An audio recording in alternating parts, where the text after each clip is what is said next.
What's up, gents? Topper. Nice to meet you. A long day in the office calls for a couple cold ones. My love for IPAs started when I face planted into the mulch at recess in 3rd grade.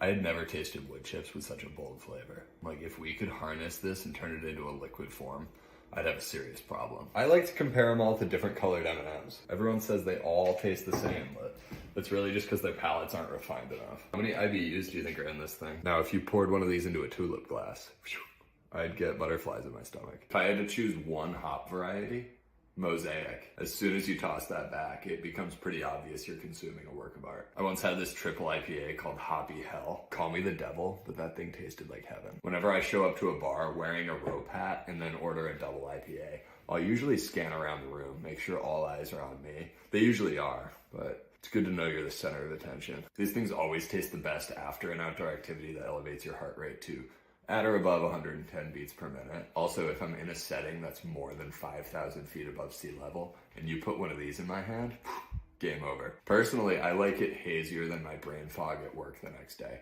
Bad example, but if I can look at the glass and see you and your Pilsner through the beer, I'm sending it back.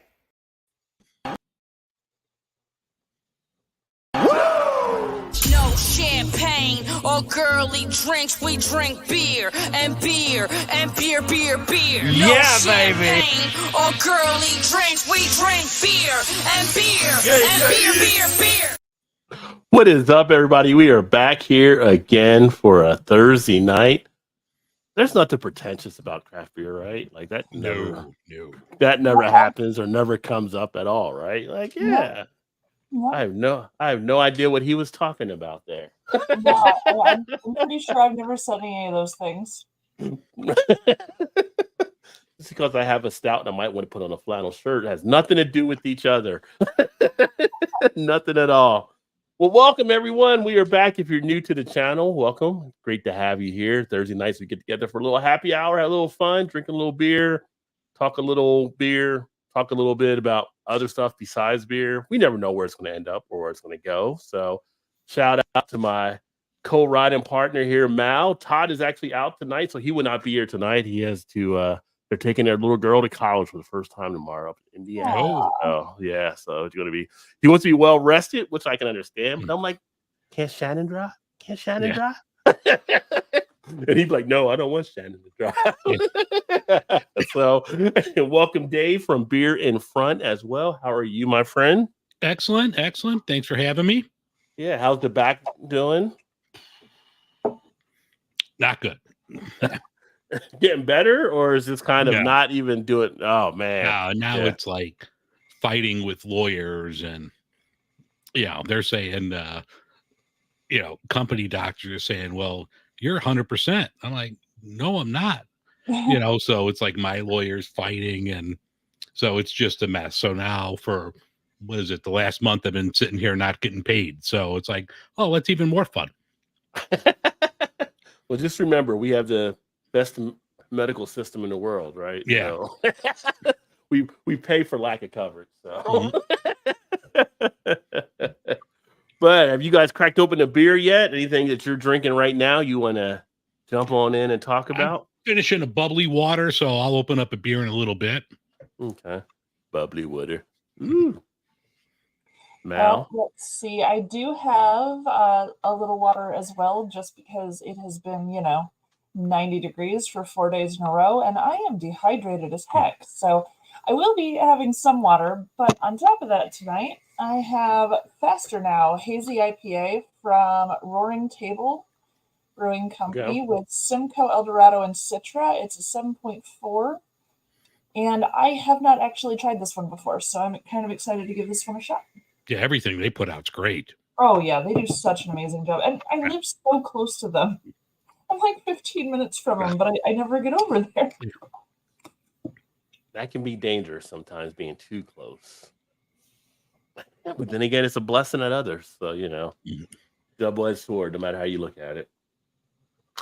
I'm going to actually crack open one. I couldn't figure out. I was trying to get to my other ones. I got them in the back, so I'll get them later. But trying to figure out what I wanted, and I decided I'm going to go with the old standby. I say old standby, but every year now it gets released. But the 2024 Optimum. Oh, sweet. Here in Nevada. So Crack that one open. Comes in at that sessionable 11% for the triple IPA. So you know, just how we treat things around here. You know, that's just it, Oh, that's tasty.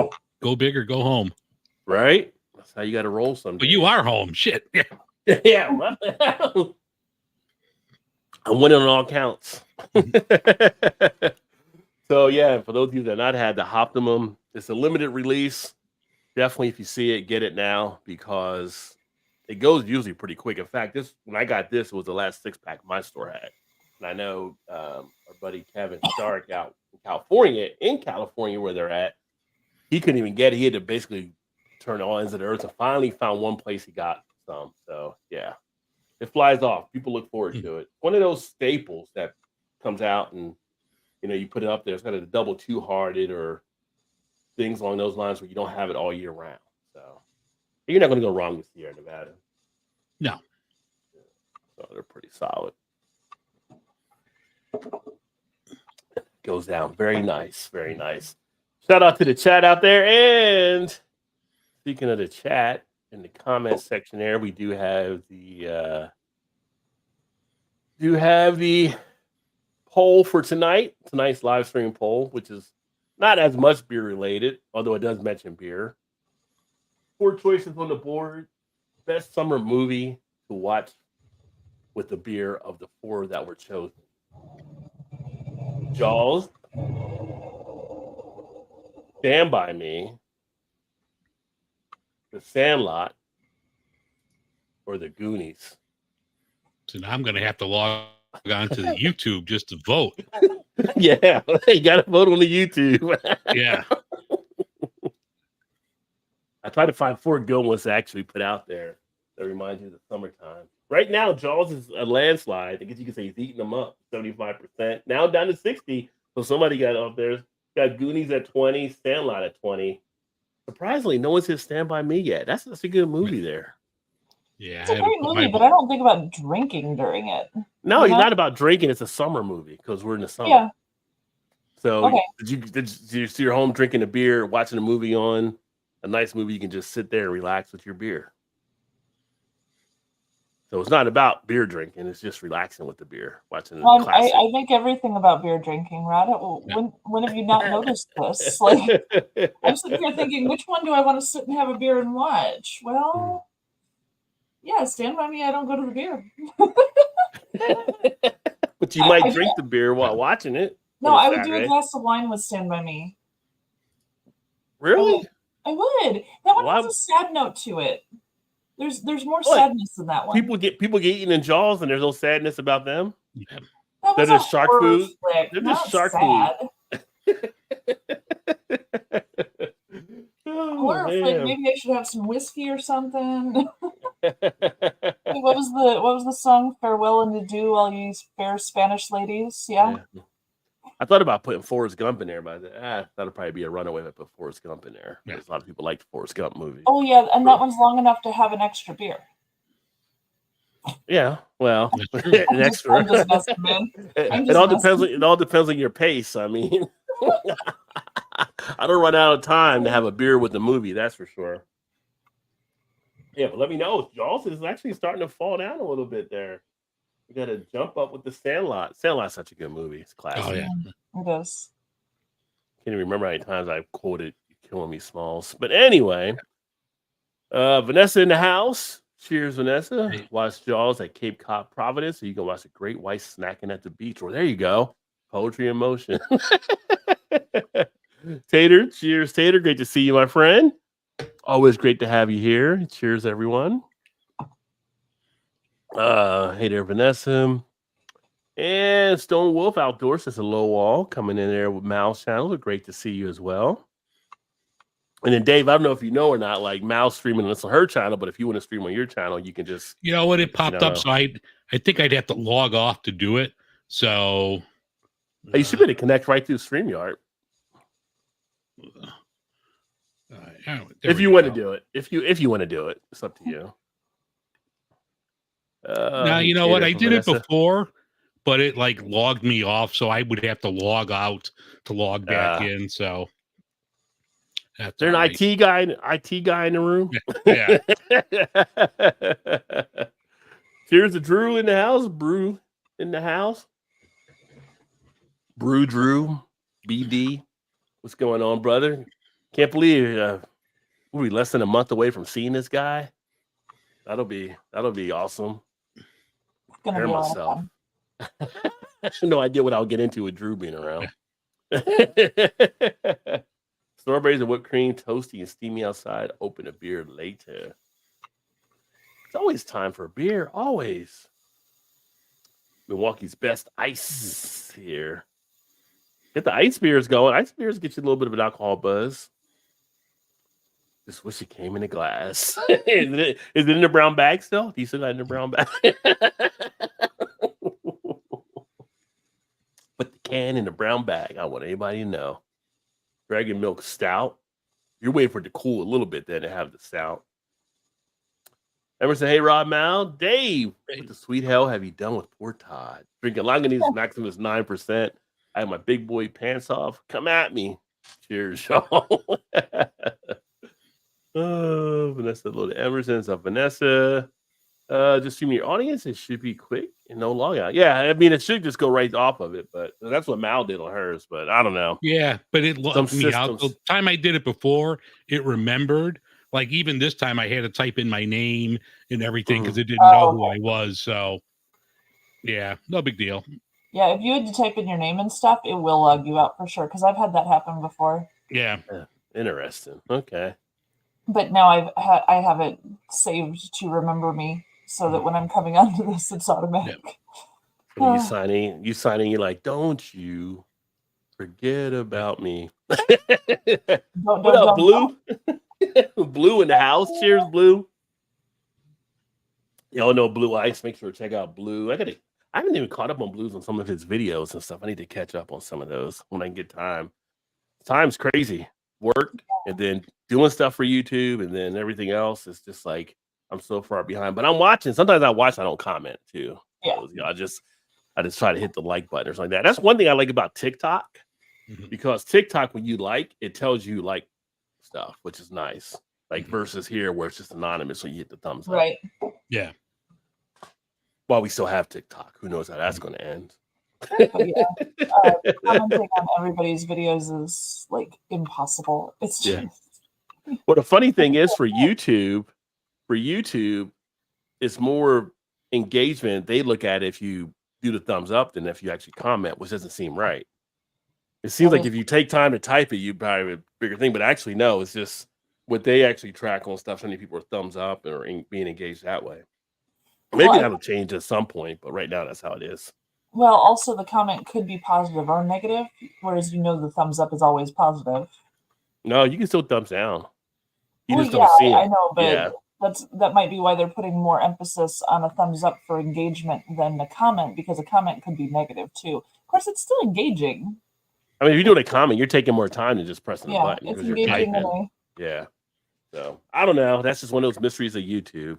And another thing, if you got YouTube out there, please stop putting hashtags in the titles. That doesn't even matter anymore. Like YouTube has said, don't do that. People still keep putting hashtags in the title. You're just cluttering at that point. Let it go. Let it go. Can't hold it now, back. When you do your YouTube, like down at the end, you add the keywords.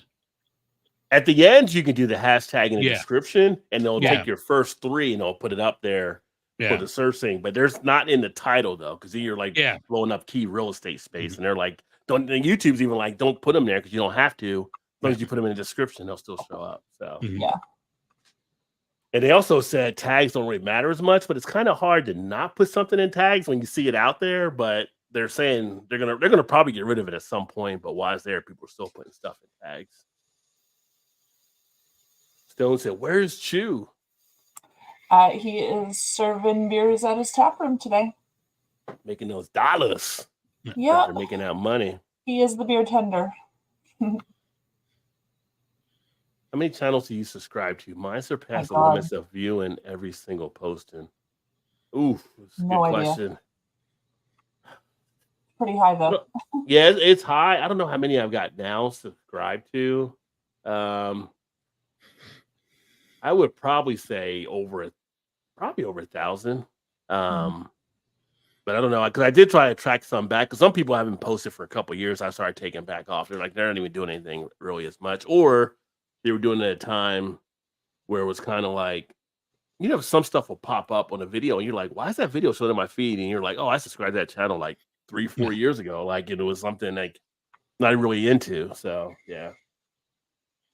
Although an interesting thing with Instagram I found out is you can only follow 7,500 people. I don't know if you do that. I don't know if you get close to that number or not, but I did not they have know they have a cap on it, which I found out about too, because I was me and Dave were going back and forth when I was trying to do the Beer Media Group, and it wouldn't let me do it. I had to like look at it, and I went online. And they're like, you can only go 7,500 on Instagram.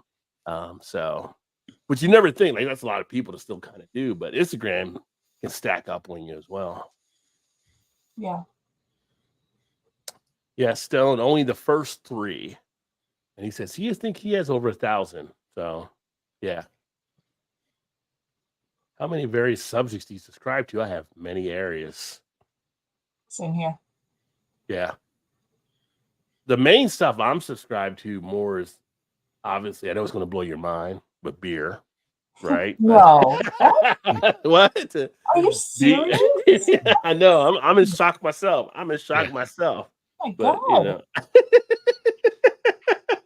I know. I told you it was going to blow your mind, But yeah, beer is one that I'm subscribed to with a good amount of channels, and that's how it works out. But then whiskey, especially some of the bourbon type channels, I've subscribed to a lot of the food channels. And then after that, it's kind of like a hodgepodge of just like, something here or there where I thought someone might have a funny type channel, entertainment wise, I guess. But the main thing is really like the food, beer, whiskey. I think I got a few wine people even out there, but kind of things I can tie back and look at the beer and the home brewing. A lot of home brewing channels too. Yeah. So. And I would say pretty much exactly the same for this channel, but I do have my personal channel as well. And on that, I have some folks that I've been subscribed to for 10, 15 years that I'm still watching, like Jack's Films and Rachel Maxey and a few others, crafters. I like sewing videos, a lot of crafty things, and a lot of camping outdoorsy stuff. So yeah, I'm those ones I mostly subscribe to on my personal channel though, because I watch those for fun, not like because those people have like 6 million subscribers, and if I comment, they're not gonna notice shit. So yeah, you never know. The craft stuff is insane because like my wife doing the greeting cards, like she's telling me like this person here has like 3 million followers. I'm like, what? Yeah. She's like, oh yeah, it's crazy with like the crafting community. Oh, for sure. Oh yeah. I'm like, I'm happy if I can get 20 people to watch a video, but she's like, oh yeah, this person's got like 3 million subscribers and all this. Yeah, I mean, and it's all topic wise, more broader type topics have more of an opportunity. That's what a lot of the food channels do well because everybody has to eat, right? Everybody's not drinking beer, but everybody has to eat. I do have some of the ones like the movie trailer type stuff. I like watching some of the movie trailers. I like some of the entertainment stuff there that I watch too. But what about Dave? Anything for you that stands out for some of the channels you got? Mostly beer, and I have like some music shows that I follow, and it's a lot like in the podcasting group. I follow all of their podcasts as well because they follow mine, so it's kind of one hand washes the other. So a lot of like independent podcasters as well that might not be beer, some like true crime, some other stuff, but yeah, the vast majority of it's beer. And like Chicago and food stuff I do a lot of too. Yeah. And I think to Mallory's point, because like me, I actually have this channel, which is more heavy beer. But then I have the reaction channel, and that channel is more reactions that it's tied to. That I have a lot on that one that I'll subscribe or follow. And then I have another one I just did, kind of just like a basic type vlog type channel, but I'm putting up videos of just like travel areas. So I just like did video on there from Virginia Beach, and we went down to the island and different spots. So, but yeah, and I try to tie the interest to those channels. So it is what it is. And the gaming channel, God, too many channels. The gaming stuff as well. So yeah. You play MLB The Show at all? I haven't gotten that in a few years. Are you? Do you Okay. have? You have PS? You have PS or you have Xbox? I have PS. I still have the 4. But Okay. yeah, I've been playing that because they had it was cool today. They did an update because of the game that's in Birmingham and with Willie Mays. So they had like this big Willie Mays update. So I was playing that earlier today, which was kind of pretty cool. Yeah. Yeah. Oh no, I got the 4 and the 5. So yeah, definitely. Yeah. I think the last one I got was like 2019, I believe. Okay. So I do like the baseball. I do like the MLB on there. I get stuck into playing Call of Duty all the time. Yeah. Like I just like I get all these other games and it's like always comes back to Call of Duty. But I will be getting the NCAA football. I've been waiting forever for it to come back. Yeah, so that'll be out next month. So that might allow me to break the chains. Yeah. Call of Duty. So many interests, so a lot of different channels. And when you're in a couple of channels, like I've got like a couple of guys that do like aquarium type stuff.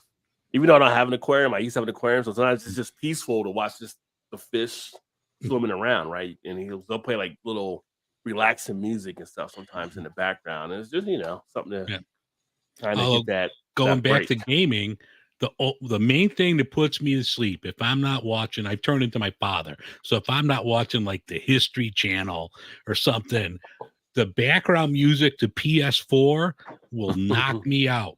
And there's a YouTube video and somebody did an 8-hour loop of this. So I'll just put that on.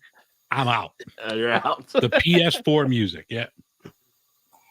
I also listen to the Honest Guys for like meditation and stuff, and Ocean Waves. Ocean Waves. I'm Waves. Yeah.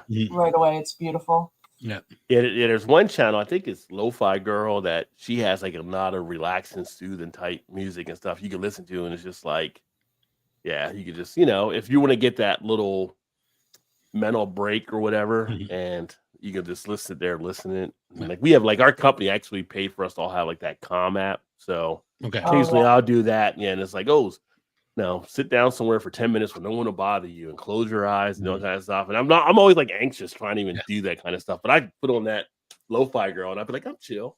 Yeah. I'm good right now. So yeah. It is a high anxiety world in which we live.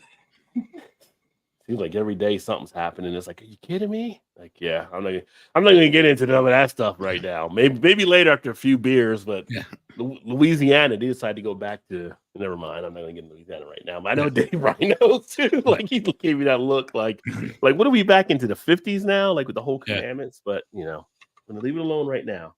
Right now, if you're around the 10 o'clock hour, I may go on a tangent. Just saying. Math, beer, wood, leather, fishing, boating, camping. Yeah. Oh, Vanessa, you should be watching some of the crafting ones too, because you're always building stuff. Oh yeah. I do weaving vids, still love doing them. Well, there you go. It's all about sharing your passion. I think if you got a passion, a genuine passion, you're not trying to get in there and just fake it or whatever. I think people get drawn in by that, and that's what makes it enticing. Agreed. Follow other workers from South Korea, Singapore, France. Their channels are pretty interesting. Great ocean wave vid I did. Use it on a loop. But there you go. You just like chill or go to sleep, relax, whatever. Smoke some weed, whatever you want to do. It's the ocean, whatever you want to do. So make sure to check out tonight's live stream poll, which wow, Jaws is down to 50%. Sandlot's up to 38%. Sandlot's making a play. It's making a play. Goonies are at 12%. Still no votes for Stand By Me. Maybe I shouldn't have put Stand By Me in there, but there's always got to be someone outside. It's like when they run the little races at the baseball stadium, the hot dog and the sausage. I was like, you always know the one's not going to win probably. So, yeah. They're just happy to compete. They're happy to be there with the other ones. So, yeah. So because we're early, we can go early. We can go into beer news if you want to go into beer news real quick. Sure. We did beer news last week, didn't we? I couldn't remember if we did or not. I thought we did. Okay, couldn't remember. I was asking Todd. Todd's like, I think we did. I was like, I think. I was like, did we talk about the Kelsey brother? He's like, I don't remember. I remember something about Kelsey, but he didn't remember the Hulk Hogan things. I'm like, I think we did do that because I looked at some of the other stuff, and I'm like, yeah, I think we did do some of the beer news. We did. That's That's what happens when you do beer news in the third hour. By then, depending what you're drinking. I was sticking with lower ABVs last week, and yeah, we got there. Well, you getting over everything. So how do you feel, by the way? You back down, like feel like 100%, 90%? I've still got 2 weeks of physical therapy left. And so I'm not sorted yet, but again, I'm off all the pain meds and stuff, so that's good at least. I feel slightly more human. Yeah. Still walking carefully, and I still can't lift more than 15 pounds. So Yeah. it's a slow process. It seems like each week you're getting better, so that's a good thing there. So, Yeah. all right, let's see what the beer news has to say.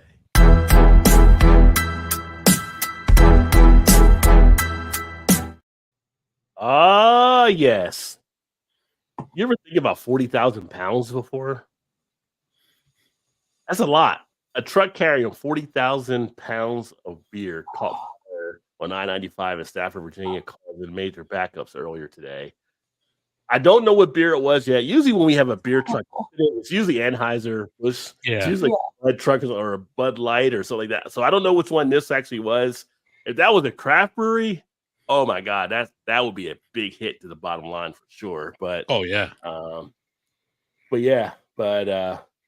that was something I saw earlier today, and out of respect for the beers that we actually lost.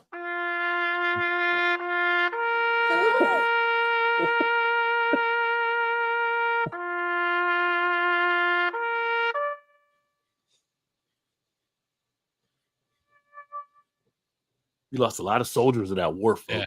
A lot of Super soldiers. Sky there. Point. Yeah. Yeah. 40,000 pounds and a lot of soldiers.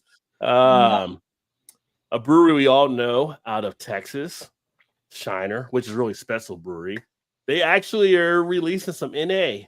They're doing a variety pack. They got the Shiner Rodeo Golden Brew, the Rodeo Red Amber, and the Rodeo Citrus Vit. So there you go with the Rodeo. I didn't mean it all to rhyme like that, but hey, it worked out. So there you go. Again, non-alcoholic beer. People are having to buy in because the market is there for it, right? So people are trying all different types of things. And I know, Dave, you've done a lot of good stuff around in that market, but Shiner, I enjoy the beers I've had from Shiner from time to time, but here's one that I would consider more of the college sports, a mid-major that's kind of making a play now into that as well. I even saw that Old Milwaukee has an NA. I'm like, what? But that's kind of crazy. Old Milwaukee got on board. Okay. Yeah. So I mean, it's out there. I mean, I try to look for it here because one of their PR reps reached out to me about something, and I said, I can go pick it up. She's like, then I'm like, you can't find it around Chicago. So she's like, she's working on maybe getting something out to me. But I'm like, Milwaukee with an NA. I feel like in my mind, I'm seeing grumpy old fishermen getting pissed off when they find out there's no alcohol out there. Their friend brought it along. Like, dude, that's one way. What you bring? This is awful. What are you doing? That's one way to get thrown out of the boat for sure. Oh, so you're telling us you wanted to go for a swim this fishing trip? We get it. Oh. Blake's, but which we don't really talk as much about ciders on here as much, but I do like some of the ciders out there. Maybe I'll have more of those up on the channel. And Blake's is one of the ones I've actually had, but Blake's Beverage, they actually were just awarded at the 7th annual Cider Craft Awards. They ended up winning, I think, 4 medals out there. Blake's is one of the ones I think are one of the better cider makers. Yeah.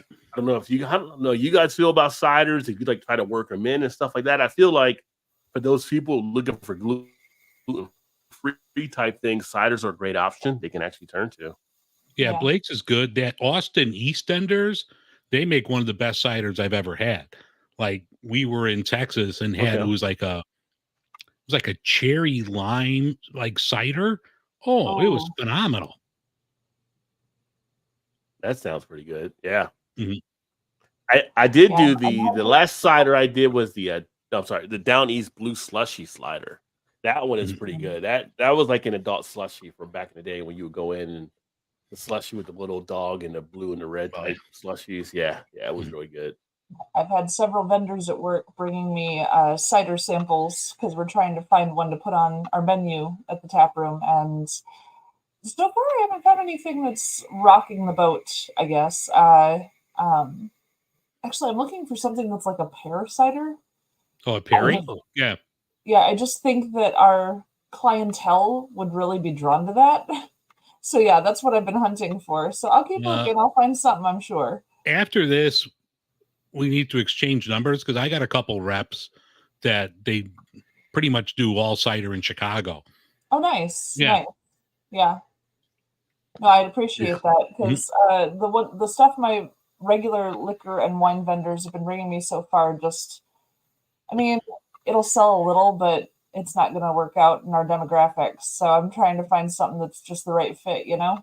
Right B or Eris. I mean, they're both local companies at least. Eris jumps out, and there's one that my staff is pushing me towards, but I haven't reached out to them directly yet to see about a sales rep or anything because I can't be running around buying it all the time. I do need it delivered, so I need to figure out how to do that. But yeah, at least, they're a woman-owned company. And yes. Oh, she's Right lovely. B, I love her so much. And Right B, they're good people too, husband and wife that own that. Yeah. Let me see here. Got a comments real quick as well in between the next news story. Are you doing the comments? I'm going to grab a beer. All right. Todd says, cheers. Todd's in the comments. Can't be here, but he is in the comments showing the love. Appreciate you, Todd. Have a safe travel tomorrow. Yes. 40,000 ginger in the house. What's up, John? Good to see you. 40,000 pounds of beer is roughly 150,000 16 ounces cans, if I did the math right. That's a lot of beer. That's a lot. That's a lot of beer. We talked about fire. I feel like we need to have a PSA about that because you got to be careful about Hold on, let me get my poof ready. You gotta be careful when you're out there about fires and stuff. And maybe I'll have it here. Maybe. Oh, this lead-in is all anticipation. It is all anticipation, but that truck driver that had it all burned up, apparently he wasn't aware on what danger he was in. I know a place that's peaceful and quiet, a place where animals play.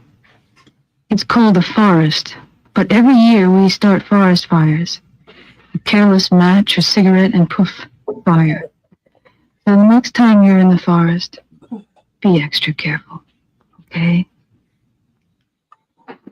If you knew it was me, would you have listened? Not even in the woods. Just if you're in a beer truck, be careful. We don't want beer being lost in a fire. So yeah, both hands on the wheel. Nope. Dave Branding and the poof. We had a double poof. Yeah, yeah. So I said, "Save me, Emerson." Ginger, Down East and Cider Boys both make. Yeah, I've had Down East. Down East is really solid. I don't think I've ever did Cider Boys. I've seen them, but I don't think I've ever picked them up. Yeah, they do a lot of like fruit stuff. They're really sweet. Yeah. They're made up by in Wisconsin at Point. Yeah. Okay. Emerson said, "Okay, the poll was good, but my argument is that Stand By Me and Goonies are fall movies. Are they fall movies? Both are summer releases, but kind of at last day of summer. Feels autumn is upon them. They're tricky. I mean, they're still in the summer. They're still out there, so it's still summer. It's still towards the end of summer, but it's still summer. Yeah. But Goonies, I feel like Goonies and The Sandlot are tight. But Jaws, Jaws is now in a tie with The Sandlot. Sandlot and Jaws are at 36%. The Goonies at 27%. So that's kind of interesting. But I mean, Stand By Me was just one I figured out there. I mean, they were out there doing summer type stuff, and it was what it was. What's up, Todd? Could have done Boys in the Hood, but nobody likes to remember Ricky getting shot either. So Which if you're being chased by gangbangers, you don't stop to do a scratch off. You don't stop till you get home. He's in the alley and then he gets shot. I mean, come on, Ricky. You should have been better than that, man. You know, I'm just still disappointed by that movie. Oh, the drama. Hey, Milwaukee. Mob Craft Beer. They're defending the home turfs with a Not So Horrible City IPA. So for those of you not familiar with this, after the trial was over and Trump found out they were doing a Republican convention in Milwaukee, he was like, that's such a horrible city. So Mobtown came out with Not So Horrible City IPA, which I never thought Milwaukee was a terrible city. Wasn't Happy Days like Milwaukee? I mean, it was. You had the Fonz and everything there. It always seemed like a nice little town to go to. Laverne and Shirley? Yeah. I mean, they worked at it. I'm like, how are they such a horrible town? Because it's Milwaukee. Come on, yeah. How rude. So, I shake my fist. so if you see the Mobcraft Not So Horrible City IPA, that's why it's called what it is there. So as we lead up to the election of 2024. Don't you do it. Don't you do it. Can I skip ahead like 4 years to see what happens? I just want to see what happens. I don't want to be here for it. I just want to get the recap down the line. You can hit a button, you can just jump to the future. But like, nope, not doing that. I'll see you guys in 4 years. It's going to be interesting. I mean, we got the first debate next week, which is way earlier than ever. It's going to be interesting. So, buckle up. Dave is rocking an Italy soccer shirt, which I appreciate as they got the Euro going on. But hey, if you're a Coors Light fan, Coors Light now has a hockey shirt they're actually giving away to people through a contest. It's actually a nice looking jersey that you can pick up. You can go to the Coors Light site, check it out, and you might be able to win a Coors Light shirt there. And it's cooling. I thought initially it was going to like change colors like the Rockies, but that would have been awesome. That would have been awesome. Yeah. I think you could buy them. I thought I looked on one of the releases where like they're $50, but they only made like 50 for sale and the rest are like a giveaway contest. Yeah. I think they have some you can do like on there. I thought it was like maybe like 90 or something, but then they're doing a giveaway, but it's a very small number to actually get them. But if you are that much of a Coors Light fan, you could check it out. Maybe get yourself a nice little hockey jersey representing Coors Light. Yeah. And Dave, you got a beer. I'll let you talk about your beer. I'm gonna go get a beer here real quick while you actually do that.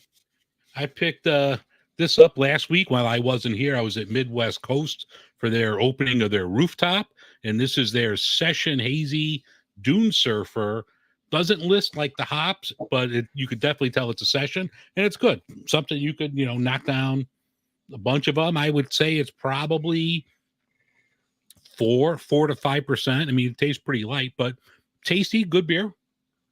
Nice. Mm-hmm. I'll have my next show out mail will be the one we did at Ravinia the other week with my friend talking about food. Nice. Yeah. Love it. Yeah. He was talking. Crazy. We were talking. I'm like, I know just the place that has beer and food. We're there. Awesome. Yeah. Yeah, I heard a couple more closing now. Yeah. Elmhurst, I think. Elmhurst Brewing, and I Light the Lamp, I think, was the other one. Yeah, I heard that Light the Lamp was going as well. Elmhurst Brewing. I'm going to talk to my friend. He's out there. I thought they were doing pretty well. I didn't see anything about that. Well, I get emails from the Illinois Craft Brewers Guild because, people selling bright tanks, different things around the state and everything. And I saw one that mentioned Elmhurst was closing. I was like, wow, I mean, it's been a year or so since I've been over there, but I mean, they had a nice space. It was a little off the main drag, but the space was lovely. But I saw it was an ad for the space being for sale. Okay. On there. So maybe it's not, I don't know, switch of ownership perhaps? I don't know. I don't know what they're doing, but I saw that the location was for sale. So a couple more having a little bit of a rough time, sounds like. Yeah. I'm actually trying to Google that now. Yeah. but I don't know. Like it was just one email, so Okay. it's possible because it just stuck out in my mind because I had been there. I used to work in Melrose Park, which was pretty close to there. Yeah. So I was like, oh, I used to go there. Oh, okay. I mean, their beer was fine. Like I wasn't over the moon about it, but it was good beer. You Yeah. know. So, Dave, you went to the event last week because I was asking you got a chance to connect with Shalonda there, and Yeah. you connect with other people there too. Like, how was the whole event with the? It was mostly for like media, social media people, like influencers, stuff like that. So no, it was really cool. I mean, the rooftop deck was awesome. You know, it's retractable because it was pretty warm. So they had it closed for like the first half, so you can get the air conditioning, and then like towards the end of it, they opened it up. Really nice. All the beers there were fantastic. nice. They don't have food. I mean, they had it catered for the event, but they said they're going to do food truck pop-ups, things like that. But the beer was really good. I thought the spot was great. You know, and they're trying to revitalize that whole area, call it like, I think the Chicago Brewing District now, where Okay. like Goose is out there. Old Irving is going to open a second location right in that area. So it's a pretty cool area. No, it was a good time. You know, a lot of fun. Excellent. No, it looked like great because I saw yours and I saw her pictures and I saw Mhm. some other people and stuff. So it seemed like it was a good Mhm. thing. So always nice. Yeah, seeing no, it new was a good breweries. time. Yeah, so I was talking to Shalonda a lot, and we're trying to coordinate something where I can get her on my show and talk about her and beer. And I know she does a lot of beer cocktails, so Yeah. get something with like a nice beer cocktail, especially now that it's summer. Something refreshing to have. Yeah, she's been doing a little program with the Revolution. It seems Yeah. that's pretty decent. So some Mhm. good stuff she's been coming up with. Yeah. Yeah. But I'm going to actually crack open this beer. Earmuffs, Todd. Todd gets upset when he sees it all the time. I decided to go ahead. Went back to the well. Got a little Yeah. other half. This is Some their broccoli. this is their cabbage, double dry hop cabbage. Imperial India. Yeah, no broccoli this time. I thought it Cabbage. was broccoli. Imperial India Pale Ale. So this is one that I happened to come across. Went to a couple new stores. I did an unboxing last weekend and checked out a couple new spots, and they actually had this there. Trying to support where I can. It's a 7.9 ABV, so not heavy high on the ABV. But Vic, Secret, Simcoe, Mosaic, and Motika are the hops they actually use here. So other half, which if you're an IPA fan, if you get it, you know. If you don't get it, you know now. If you see other half, to check them out. If you get a chance, grab it. Yeah. It's good stuff. They might know a little bit of something they're doing there, but never just. Oh my gosh, the aroma just on the pour, just right in your face, in your face, son. Nice. I feel like whenever you say "in your face," you gotta do it like Dave Chappelle. And Oh, he yeah. just changed the whole game. So yeah. Oh yeah, that It's like you can't say you're killing me without adding smells to the end. Like right. Oh, that is so resiny and dank. That is Mal, just like pops out. before you came back, there's nothing on like Elmhurst page. They were posting something like 6 hours ago for trivia night and everything else. So I don't know. That's interesting. Yeah. I mean, maybe the email I saw was misleading, perhaps. Yeah. I'm not sure. Different. Okay. Yeah. No, I'll take it. I mean, like I said, they had a nice little spot, so I would have been surprised for them to close. So it's a high dollar neighborhood and everything. Like they seem to be doing really well when I saw them last. Yeah, I still got to check out more over there because I heard that spot's really good in Elmhurst. It's nice. I liked it. It was cute. Mm-hmm. Is a brewery called More? Yeah. I mean, they put out some really good stuff. Yeah. Wait a minute, is it More or Moors? Like the More. M-O-R? This is Moore's is the African American owned brewery. That's this what I was one's curious. More. Yeah. Okay. M-O-R-E. All right. Yeah. Okay. Yeah. Which having you both here actually, because I had posted up the short when we mentioned a little bit talking the other few weeks ago about Lagunitas, with them shutting down in Chicago. thoughts around it? Like, if you guys like, one of the things that comes in, it's like I did on TikTok and someone responded back, and what they said, it was like she kind of thought, the problem with it too is like it was a bad spot for like a destination type brewery, right? Because one of the things when you're out there, you're in a bunch of warehouses, Mhm. and I agree that could be something there. I also think the pandemic did them no favors because there was nothing else out there after the pandemic that people wanted to kind of do that. They wanted to kind of be more around other stuff and more, not being around people. So, any thoughts you got? Do you think the pandemic played in? Do you think location played into it? Do you just think maybe Heineken was like, nope, we're done here? Because they closed Seattle after 6 years. Yeah. And then, I don't know. I mean, everything to me just seems so hyper local now, or I don't know if you're going to have, I mean, there's going to be some random things, but you're not going to have national breweries anymore. Everything's just super hyper local, that they're considered a national brand. Now, with Heineken buying them, they're a worldwide brand. Most people can go, 10 minutes and find, the local mom and pop independent brewery. So I think that's just the way things are right now. I think things are trending towards that, and I think that there's an overwhelming response for the American people into individuality, especially because everybody's got social media, everybody's sharing their story, everybody's got a story to tell, and I think that's spilling over into the corporate world as well, where the big corporations are realizing that they're losing a lot of followers. There's the nostalgia card they can always play, but you have a lot of people who are just so excited about something that's just us or just this or just here or just now, and more people since the pandemic have a little more expendable income. So all of a sudden it's like, okay, well, we're back to work. We're doing okay. What are we going to do? Let's quit messing with this national stuff. We got this right here. Let's support our local businesses and see how it goes. Yeah. Because supporting our local business was literally the call out for everybody during the pandemic is don't let your favorite places die. Try not to ruin those places. And I think that stuck in there a little bit. It's stuck in the hearts of people. So just in general, the general swing of the community at large, I think people are just more interested in individuality and hyper-localism. I agree. Yeah.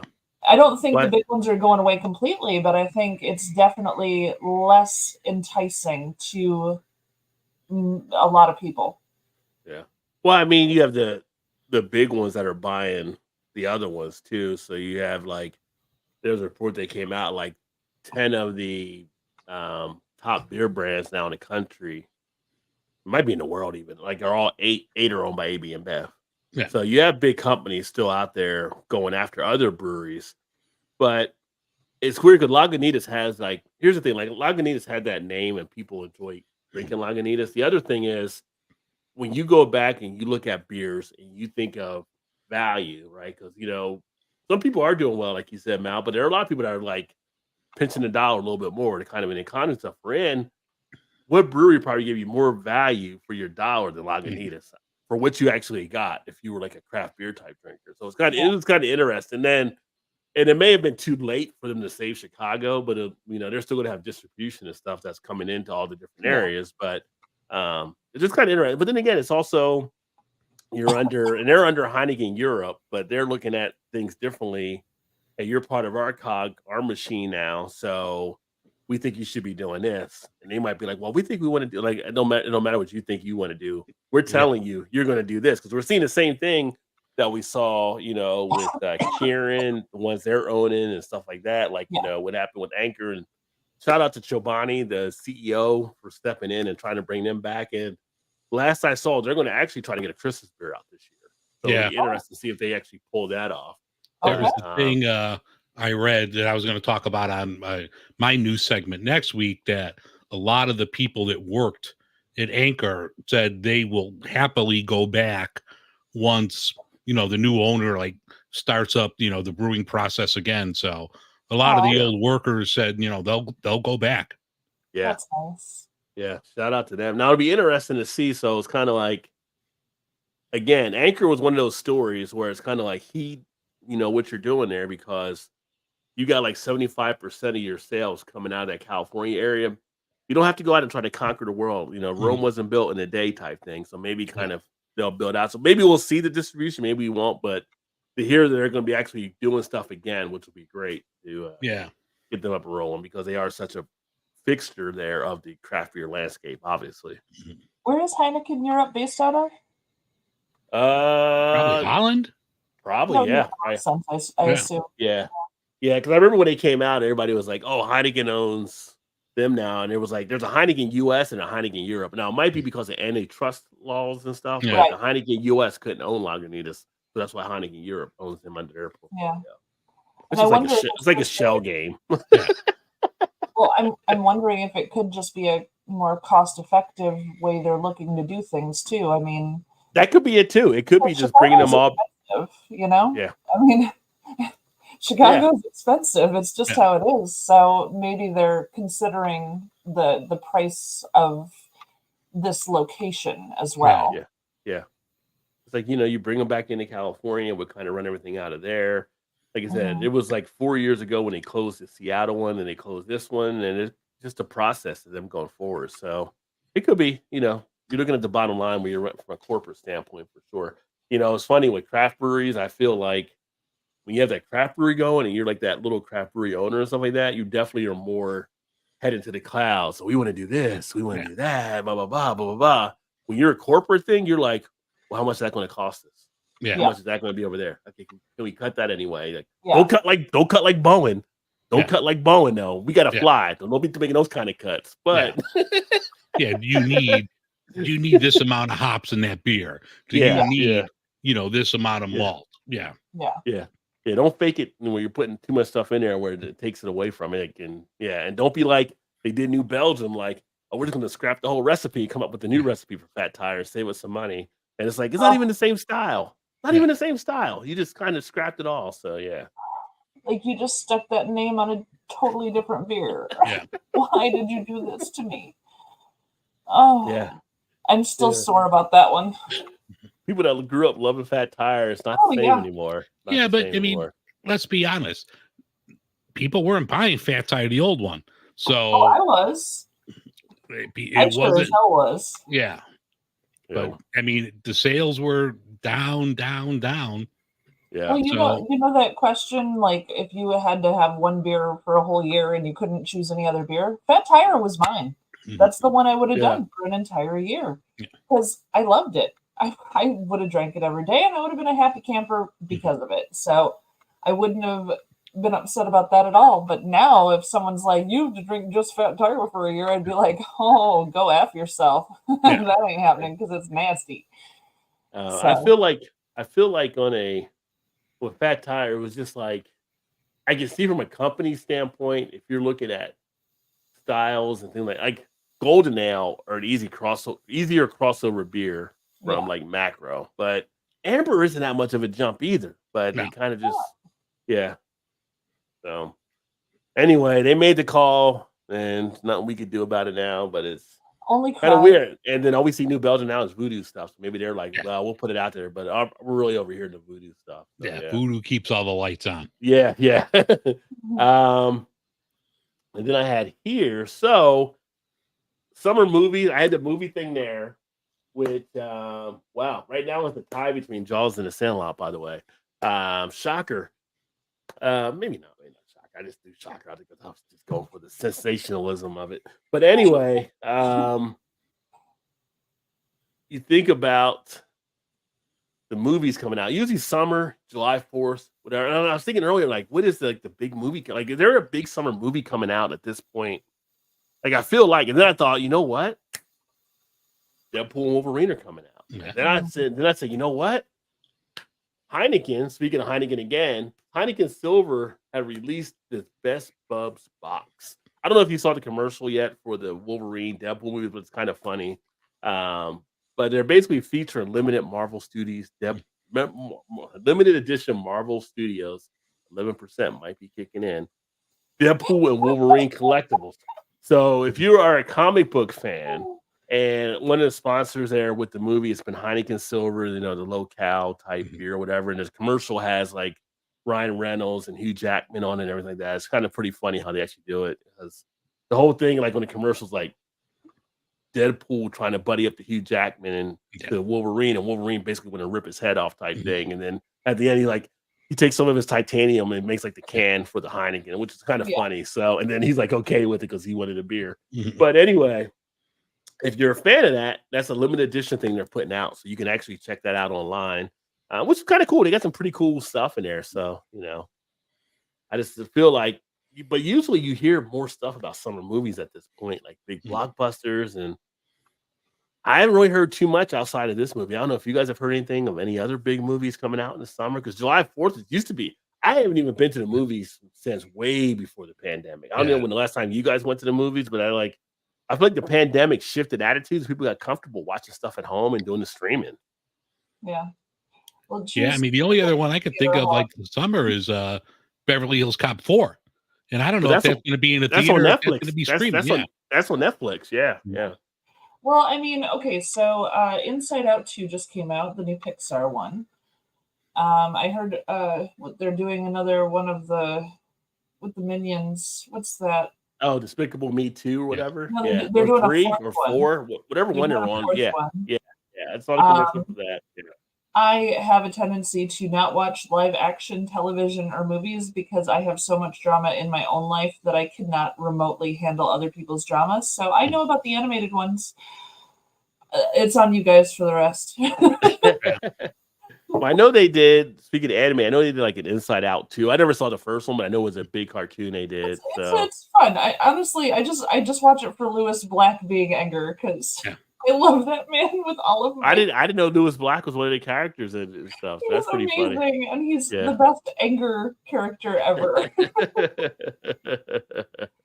He already won the embodiment of anger, and now he's that in a Disney movie, which is Pixar? It's Disney.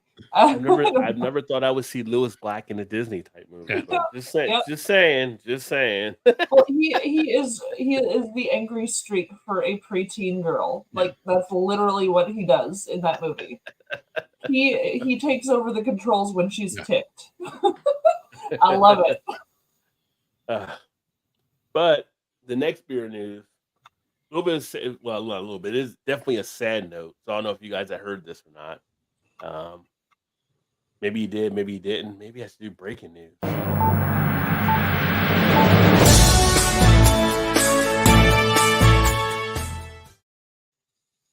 Folks, we spare no expense here on the channel. But sadly, this happened because this was like earlier on in the game of doing some of the craft. Well, I got it mainly in the craft beer probably around 2010.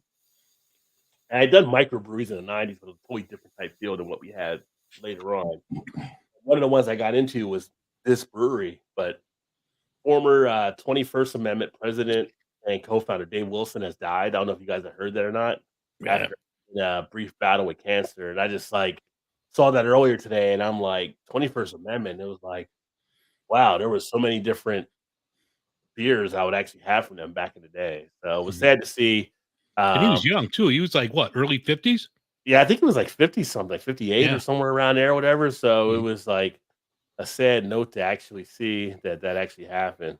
But I mean, like I said before, nobody beats Father Time, but it was just one of those things that was kind of a big surprise. And he had gone through cancer, which, as we all know, cancer sucks. And a lot of people, just about everybody's had somebody in their family or know somebody that's in a friend or close family that's been affected by it. So but well wishes, like I'll say well wishes, but I don't even know what to say, like condolences to their to the family, and hopefully they get through all that kind of stuff. And then on the other point, another sad one, might as well get all sad stuff together here. Cascade Brewing, which is actually out in Oregon, they had the death of their founder, Art Lawrence, who suffered a heart attack. Now, Art was, I believe, they said 86, so he was definitely older. But he and Ron Gansberg, the brewmaster, were seen as the ones that basically pioneered the sour beers then coming into the West when everybody's drinking West Coast IPAs. And a lot of people looked at him as like kind of, this great person that kind of brought so much to the craft beer table and stuff. So shout out to them as well. Yeah, Cascade made some great sours. Yeah. I've never been fortunate to actually have them. And it says basically shutters because they basically pretty much gave employees like their final check. They're not sure what they're going to do with the brewery. Right now, the brewery's not open, and it might be something where they close it. And it's just like a total effect that happened out Yeah. there. So hopefully they get through it. Hopefully the employees are able to lay on their feet. Hopefully the family can recover and all that kind of stuff. It's kind of crazy, but just want to pay the condolences to those two, because those two were definitely icons in what they did. So, we had Greg a few weeks ago that died, who was a top brew tuber, one of the early ones that got a lot of people into brew tubing. So, none of us are immortal. Even though there's a new Highlander movie coming out with Henry Cavill next year, none of us are Highlander, So at some point we got to pay the piper. So cheers and shout out to them. Yeah. Cheers. Thanks for all they did there. Let's see. Now, Dave, you actually touched on this, I think, on one of your shows, I believe, on the podcast, where Athletic Brewing has now expanded with the second San Diego acquisition. And you mentioned, I think, on your show with Ballast Point, right? Yeah, they took over, and that was actually a great spot, that Ballast Point location. They're going to take that over, and now Ballast Point's going to be contract brewed, so they won't even make their own stuff, according to what I was reading. I think I read it over on Brewbound that looks like now Ballast Point's just, who wants to brew us? Well, you mentioned Kings and Convicts. Are they still with Kings and Convicts, or did they cut them loose? Yeah. Closed. Kings and Convicts closed. Wow. Yeah, but the Kings and Convicts name still owns Ballast Point. Yeah. Okay. Yeah. But the actual tap room has been closed for, almost a year. Yeah. Oh, wow. Because I'm thinking the last Ballast Point beer I saw was probably last year, or maybe earlier this year. I did see something, because me and Todd would talk about it at times not seeing it, but I did end up seeing it in the store. But I don't know. It's like that was the end of the line or what. So it's interesting. But now Ballast Point's out there trying to find a team to join. I mean, and that was such a great beer. And the brewery was great too. I've been to a couple other locations in San Diego. I mean, everybody talks about Sculpin, but like the barrel aging series, what was it? Victory at Sea, the stouts. Victory at Sea, one of the best imperial porters I've ever had. Yeah. If not, they had some really good stuff. Great beer, great stouts, great sours. The food in their San Diego locations were great. Like, I had to always stop there to get fish tacos when we went. I'm like, it was fantastic. And, hey, God bless the original owners for taking that bill. They got the deal from Constellation. Hell yeah. I can't blame them on that one. Yeah. Them, but that was, it's kind of like a Lagunitas. Like, for West Coast IPAs, like Lagunitas and Sculpin were the kings for a while. Yeah. That's it's sad to see. Like they definitely had their run, and they had the different variants of Sculpins. That habanero definitely had a spice kick. I still remember that one to this day. Yeah. But the pineapple Sculpin was also pretty good. But the traditional was solid. The grapefruit, yeah. I think they were the first one to have like the what's it, the red velvet thing when they did like the beet juice type thing. I think they did that as well too. So they did some different things to experiment out there. And it's funny, one of my old managers, she used to do beer festivals with me. She had one of their beers. I can't remember which one it is offhand, but she was just like, "Hey, is that beer out there?" Like, no, that's like a seasonal type thing. She was just always looking for that beer. I mean, they were good brewers, so it was just like. And I remember, I mentioned on my show, like 10 years ago, Sculpin was $15 a 6-pack. Yeah. And you didn't buy it every week because it's expensive, but you still bought it because it was a treat. It was that good of a West Coast IPA. Yeah. Mm-hmm. Yeah, you were like, feeling good. Getting that day. Yeah. You're like, got a little overtime last week. Tonight. Let me go pick some up. Yeah. Daddy hit the lotto. Daddy hit the lotto today. Yeah. Get that scratch off. Yeah. Let me go get that now. What were you gonna say, Mal? Oh, just I'm not huge on the West Coast IPAs, but I recognized how freaking good that beer was. And when I found out that Kings and Convicts owned it at that one point, I was like, "Wait, what?" I'm sorry. are you serious? Like I can get this fresh off the tap kind of thing? Well, Yeah. frick. All right. I'm not huge on those, but I need to try it off the tap. Yeah. Yeah. You know. So yeah. Which that was a So, weird story in itself anyway, how they got them like on a golf. I don't know if you know that golf story course, about how yeah. on the golf course. Yeah, it was just, Yeah. Just like oh yeah, interesting. You guys go to Aldi? on occasion. I feel like Aldi overseas is definitely getting a better deal than we actually get on stuff. Like Aldi over there is giving away free beer to more than 1,000 shoppers over in Europe. Like, I'm here. Yeah. I'm right I was here. like, you can find some nice treats in Aldi. I just feel like they got a better Aldi than we actually got.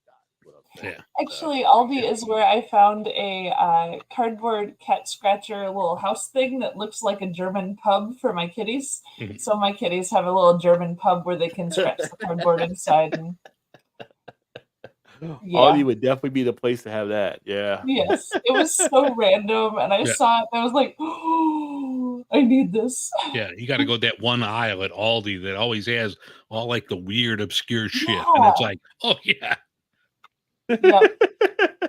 It's like the as seen on TV aisle at Yeah. Walgreens. You just Yeah. gotta look. You Yeah. never know. Right. You gotta look. You just gotta look. You gotta find it. That's all.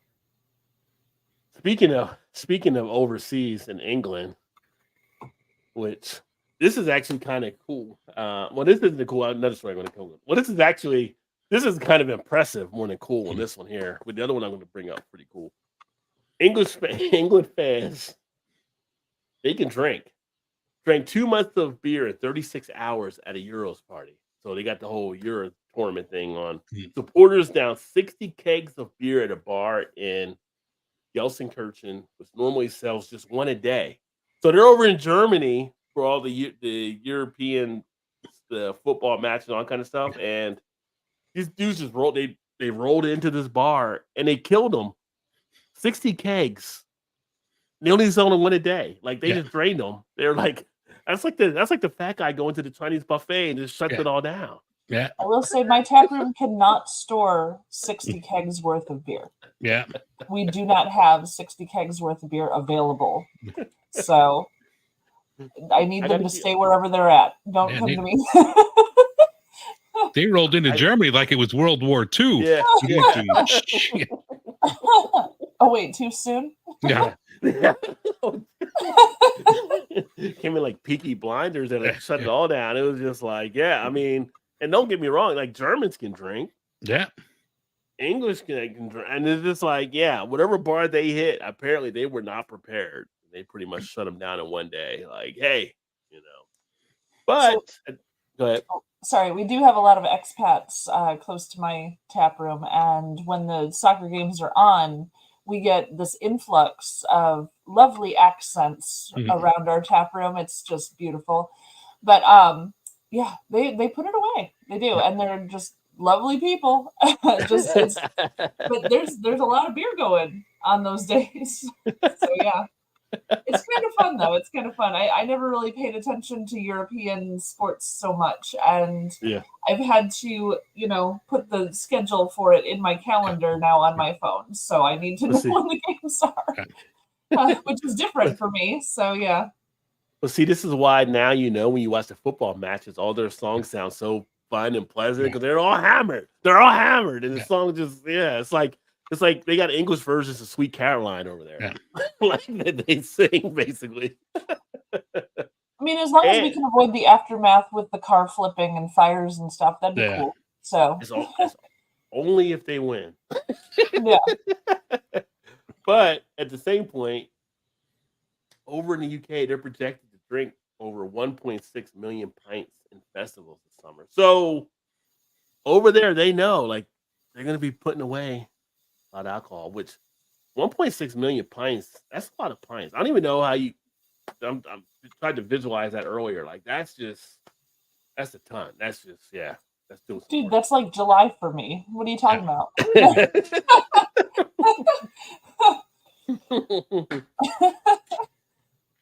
Just me, not my tap room. Just me. Yeah.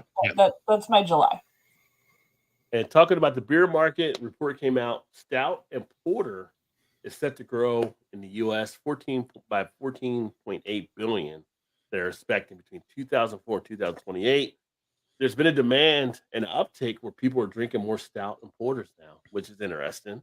So I kind of feel like we definitely have in the American market, when you think of things like New Holland and the Shoot, some of these great breweries that are putting some of these porters and these stouts and stuff out, I can definitely see why people are getting drawn to them. Yeah. Pretty interesting. So, we've been driven so many years by more of the IPA, the hazy IPA, New England IPA craze, but now we're starting to see where it actually might be stout and porters making a turn. So, Well, it's okay. Untapped's been saying it's the year of the lager for the last 5 years, and Yeah. it still hasn't been. it's you follow on tap, you'd be looking for the IPL to come back at some point, but it's not because we're now in the cold IPA. Yeah. Nope. But isn't that the IPL? No, it's not Nope. the IPL. It's the cold IPA. Yeah. But doesn't it taste a lot? It's not the same. So, yeah. It's an orange roughy, not a slime head. It's okay. Yeah. We got this.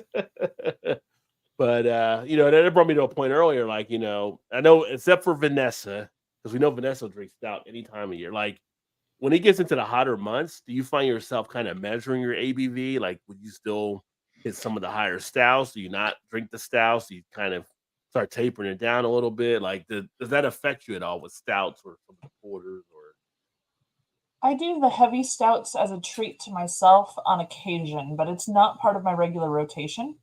However, I do enjoy a dry, lighter, sessionable Irish stout quite often, or an easy drinking porter or something lighter on ABV during the summer months because the mouthfeel is lighter. I don't like that coating when I already feel too warm, if that makes sense. Because those heavy ones, they coat your whole mouth and it just feels too heavy for the summer.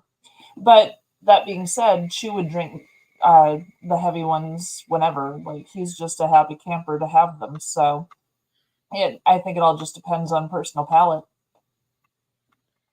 Yeah, What like I about you, like them as Dave? is like a nightcap. I'll have one. It doesn't matter like what time of year it is. I mean, if you were gonna be out in the backyard, on the grill, stuff like that, I don't think I'd be drinking a heavy stout. But at night, the evening's done. Yeah, by all means, I'll have one. Yeah. Speaking of stouts, because we haven't talked about this, what's the feeling now on the white stouts? Are they still a thing out there? Do you guys like pick those up from time to time? Do you have any feeling towards them, or see them? It's once in a blue moon. It's almost like a comet. Like, you rarely see them. It's all right, It's not going to be the first thing I grab. Yeah. When I see one, I'll give it a shot. I mean, I enjoy them the ones that I've enjoyed, but I'm not seeking them specifically. So yeah, if one crosses my path, why not? So if we put them over to the side and we say, okay, well, what's worse between these two? The white stout or the brute IPA? Which one are you choosing? I love brewed IPAs. So you choose the white stout being the worst one. I'm white stout. White stout. Okay. I would stick with the white stout. Yeah. I mean, IPAs were never my wheelhouse anyway, and brute is even less in my wheelhouse because not my favorite flavor. So you would have brute IPA as your worst, the worst of the two. Dave would have the white stout as the worst of the two. Okay. I just say that just because I feel like I don't have any problem with the brute. I've had some good brute IPAs, and I've had some that are like, yeah, you probably didn't want to do this, but it's white stouts have kind of been that way for me too. It's kind of being like some are good and some are like, really didn't need that out there. So. I haven't had a white stout that I was disappointed by. Yeah, but I haven't had a ton of them either. I might have tried 6 ever. Have you had any that wowed you at all? I actually kind of enjoyed the one from New Holland. I think they did a really nice job. And I've had that one more than once. The others I have not. And a part of that is Chu likes to keep Dragon's Milk around pretty much year round if he can. So, we always have some of it around, and occasionally he'll pick that up on a whim. And but But yeah, I would stick in that arena than the brewed IPAs. So Well, you said the magic word.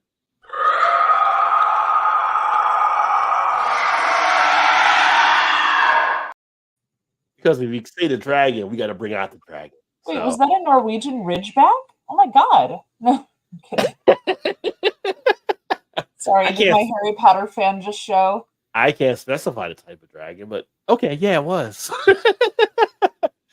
We see here. Shout out, get the comments real quick before the next story here. Toss it, other half. Yo. Oh wait, no. Oh, I'm sorry. That was a New Holland Hornbill. I apologize. New Holland Hornbill. Got Kettle in the house. Cheers, my friend. I gotta tell you, if you guys ever watch Kettle, especially like his shorts. And I like anytime I watch his videos, I get hungry. He's always grilling with the nice beer by the side. So he's always got some good stuff happening. Got Rasco in the house. Oh no, we got Disco in the house. I'm used to Rasco usually popping in. Disco's in the house coming in through Mal's channel. Never had free beer in Aldi in UK. Must be a European thing. yeah. They're giving away free beer over there now, Disco. So you have to check out. Find out how you can do that with Aldi. Who doesn't want free beer? Right? Yeah. Tell them Rod J sent you.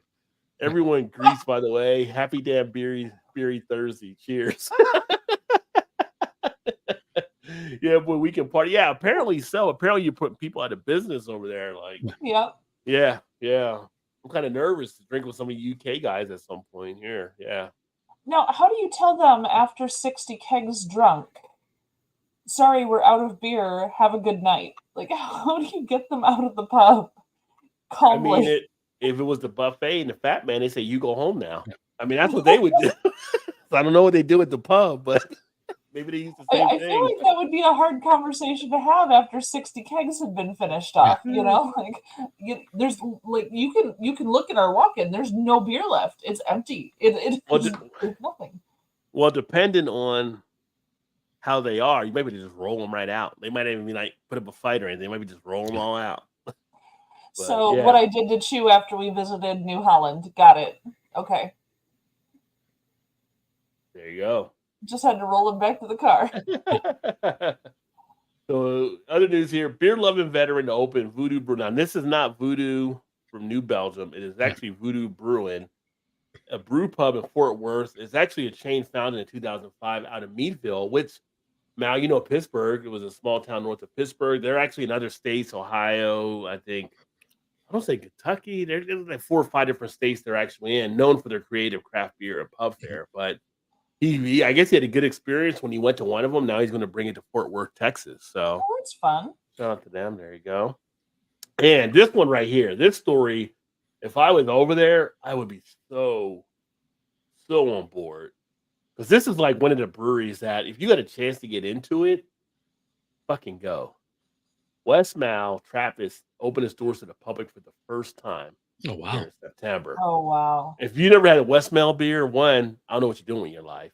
But 2, you need to get one because those monks don't mess around. I mean, and I would love to go and have that experience to actually check out that brewery and stuff that they do. So if you are overseas, if you are close where you can get to the West Mal Trappist Brewery, take advantage of it. First time ever they're going to open up the doors to the public. That's crazy. Yeah. Brewing in Arizona is making beer from ultra purified water, meaning wastewater, and sewage that has been treated and made fit for human consumption. Again, they're doing human centipede type stuff there. I'm just saying. Now, anyway, I feel like we talked about this like last week or the week before about the one brewery doing some stuff with different things, cleaning. I feel like we're probably more closer to this than we even know, where breweries are going to have to do this at some point with the way things kind of are going on with the environment. I don't want to think we'd have to drink some recycled water at some point in our beer, but I feel like the direction is going that way, that breweries are starting to dive into it a little bit. So breweries need a ridiculous amount of water. I mean, the water bills at a brewery are nuts anyway. And then you're talking Arizona as well, which, I mean, getting the water bills in Arizona, which my mother lived there for many, many years, just her house. I mean, you're allowed a 5-minute shower. You better move, or bring a bucket because It's ridiculous. So Well, and it's a state that faces droughts and stuff, right? So they got to come up Yeah. with ideas on how to be able to do it out there. Yeah. So and yet they have so many freaking golf courses. Jeez. Keeping all those golf courses green must be a freaking nightmare. And they're wasting so much water on grass. I mean, Guys, can we do a gravel golf course? Is that a thing? I gotta be able to golf. I don't know if it's a waste. I mean, Yeah. it might not be the best investment, but I gotta golf. I gotta golf. Yeah. I mean, you're going to be out there in 226-degree weather anyway. You can crack an egg on the ground and eat it. So go for it. But do we have to keep the grass green when we could be making beer? Like, where are your priorities, Arizona? Like, I'm very disappointed. Arizona is an interesting place to golf too, by the way. 'Cause I've golfed in there. I've golfed in Arizona. I've golfed in Florida. Well, in Florida, like they're like, if you hit a ball and it goes in the lake or towards the lake, let it go. Which, if you're in other parts of the country, you'll go near it to try to play it or whatever. Yeah, you don't want to go there because like gators. The gators are out there, right? Yeah. In Arizona, they're like, if it goes into the rocks or off the fairway, let it go. And they're like, because of the rattlesnakes. Oh, so we were actually on a hole one time. And somebody hit it to the side, and they're like, "Oh, here it is, right over there." And there was like a snake up there. So they decided they wanted to see about getting the rattlesnake pissed off for whatever reason. Oh, God. I'm in the cart with the other guy. These two guys are up there trying to piss off. You just heard that rattle getting more and more and more, and they finally realized, okay, we need to leave the snake alone because that snake was about to. They don't realize snakes can lunge at people, right? Like this snake was about to make a move on them. And they're really fast. Yeah. You also got scorpions out there. Oh yeah. You just got to take the penalty. That's it. Yeah, take the penalty. Shot. That's right. You're fine. You'll live. I promise you'll live. Bragging rights versus heading to the hospital. That's an easy choice. Sorry. Yeah. Oh, and then so this is interesting. So I've had a beer from this brewery before because a beer man who sent me one years ago, but don't know as much about them outside of them being a staple out there in Oregon. But Boye Beer, the insurance company has filed a $9.4 million lawsuit over the building's 2022 partial collapse, which I'd never heard about. But there was a collapse there at the building. So they're suing, I guess, Boye Beer and then some other companies and stuff. But that's kind of interesting, like, because a $9.4 million lawsuit, they're not a huge craft brewery, but I'm like, that could do them in if that goes through or something. Yeah, Well, 9.4 million. Sorry, the lawsuit is against who? Is it against the brewer? I think it's against the brewery and then also some other companies because there's the insurance company said there were actions that could have been taken they were ignoring as far as making it structurally safe or whatever because it collapsed. And I don't know if people were there at the time, but it collapsed pretty decent into the building and stuff. So, but yeah, it's kind of interesting. There loss of life too? Is that? I didn't see anything on the loss of life. I'll just check with Beer Man and see what he's hearing from out there. But I just saw that number and I'm like, depending on that brewery or whatever, I mean, you can get, craft breweries, Mal, you notice the margins are so thin and it's kind of like, yeah. I'm aware. Yeah, they don't have 9.4 sitting in the sofa cushions. Yeah. I told you on a regular Monday, if we make a grand, we're excited. Yeah. Like, are you kidding? Yeah. So of course, anybody that's around that Chicago, I wouldn't have Big Daddy hasn't been on here tonight, but keep supporting Ravinia as well to help them in their thing. I don't know if anything else has come up since then with the whole music thing, but no, a couple jabs back and forth, but nothing major occurring as far as I know. Again, I've told the owners to please not inform me of what's going on specifically because, well, I have too much to handle to take that side of things on too. But also I can put all of my focus into the tap room if I am not focused on the lawsuit. So plus, because it's an active lawsuit, the staff isn't really allowed to talk about it. I mean, so the only things they can talk with customers about is what's been in the papers or on the news or whatever. So that's all any of my staff knows, and I'm doing that on purpose because it's an active lawsuit. You can't talk about legal matters. Yeah. So as far as anything specific to that, I have very little information except that we are doing our best and holding on as best as we can and seeing what'll happen. That's all you can do, really. So you gotta try to fight. Yep, pretty much. And So then the we have several lawyers who are helping us. A couple of them are literally helping us pro bono right now. There's a couple that, well, there's one that I'm thinking of. Sweet guy, just adore this guy, and he just gets free beer, and he's just a happy camper. He's helping us with the lawsuit, and he gets Hey, free beer, and he's just like, that's- cool. there's nothing wrong with the barter system. Yeah, Nothing so wrong at all. he'll come in and well, it's not free beer, obviously, because that's illegal, but you know what I mean. Like it's going onto a house account that's being tracked and everything. Yeah. But You're like, it's illegal, but it's Chicago. Wink, wink. well, you know, like free alcohol. I is know. illegal, Yeah. but it is barter system in a way, but there's more to it than that. I'm sure the owners have the maths down proper, but either way, we do have some lovely, lovely human beings who are helping us out of the goodness of their heart on their free time, and I'm very, very grateful to those folks who are giving us a little extra help when we. I mean, this is really hard. We're fighting someone with a lot more money than us. Yeah. I mean, they're trying to bully. They're doing bully ball. They're trying to bully you guys. Well, yeah, they had James Taylor in. They have Shaggy coming up. They have actually the Violent Femmes are tomorrow. Los Lobos are the next day. I mean, we can't compete with their kind of money. Not to mention they're a non-for-profit, so they get millions a year from donors too. And like, we don't have donors. If we ain't giving you tacos or beer, you ain't giving us shit. That's not how that works. Right? So, yeah, it's really nice that there's some wonderful humans out there that are helping us out. And I mean, I have fingers crossed, and I'm just trying to make the tap room the best place it can possibly be and give our customers a wonderful place to come to and my employees a great place to work. That is where my focus is. So focus.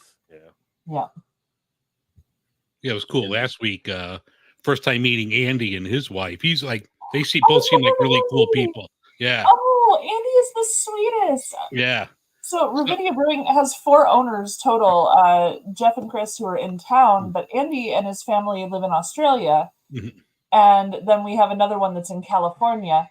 But Andy's here for the whole summer and is just like so wonderful. And I adore him. He's been helping me out with so many things, especially heavy lifting, because I can't lift a keg right now. Yeah, like, talking to him and his wife, and like the piece that I was doing was mostly on food. And, we talked about the beer that we were having and the food there at Ravinia. So like I could see, like the guy I was talking to, Aaron, he was like right across from me. And then I could see Andy's wife kind of like in the corner of my eye. And she was writing down like the food places, because we were talking about like places in Chicago for like beef sandwiches, hot dogs, pizza.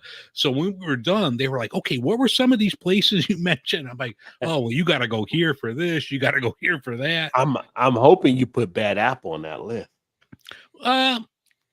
Burgers, but like we were trying to tell them like where they were at, like some like places close by. They wanted to try like Chicago barbecue, so like we were sending them down to Lem's, down on the south side. Like it's a drive, but it's good. You got to go. And so other Rod, place.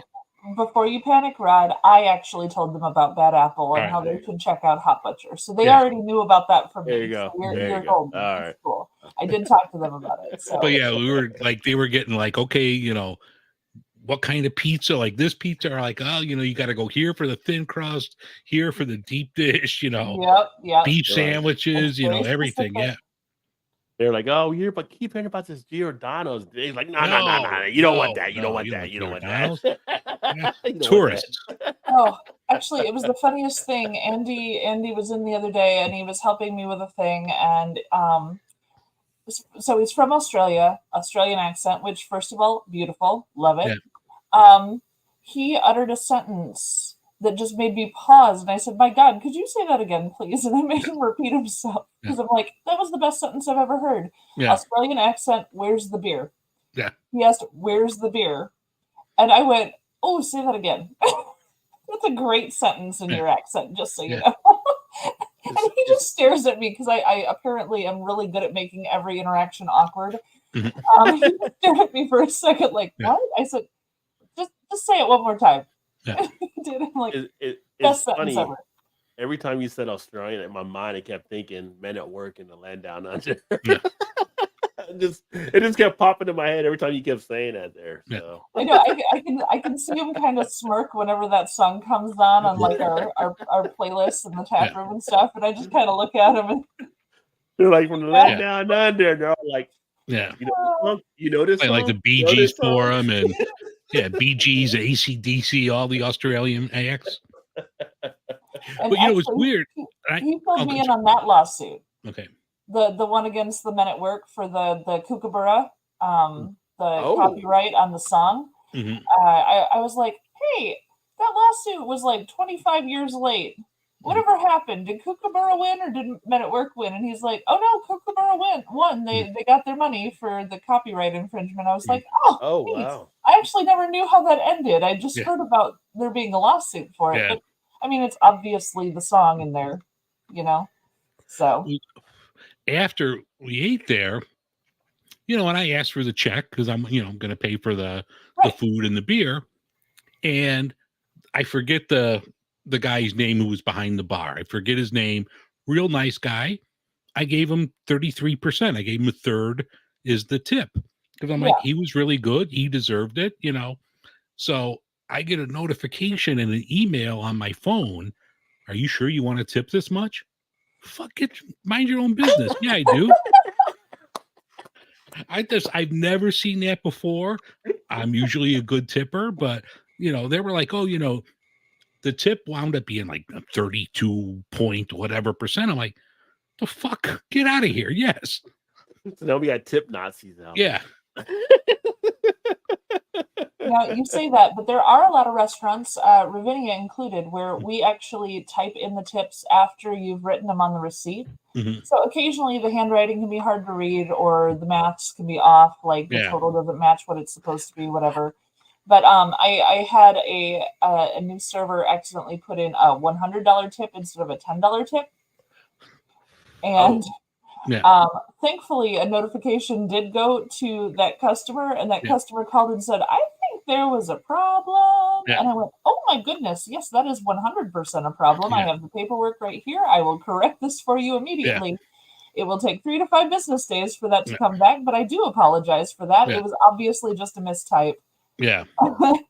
But little things like that happen. Mm-hmm. Yeah, it can happen. Human error. So maybe it's good for that little notification, because that ended up being like a 300% tip or something. Mm-hmm. It was really bad.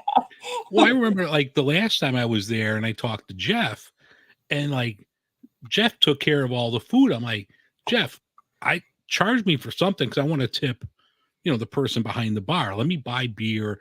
I'll buy a shirt, a hat, or whatever. And they didn't have any in big boy sizes. So I bought beer, but left a good tip. But I didn't get a notification off of that because whatever the beer was, $12-13, I bought a 4-pack of that Community Matters. I'm sure I tipped like 20 on top of that because I wanted to take care of the people behind the bar. And I never got a notification for that.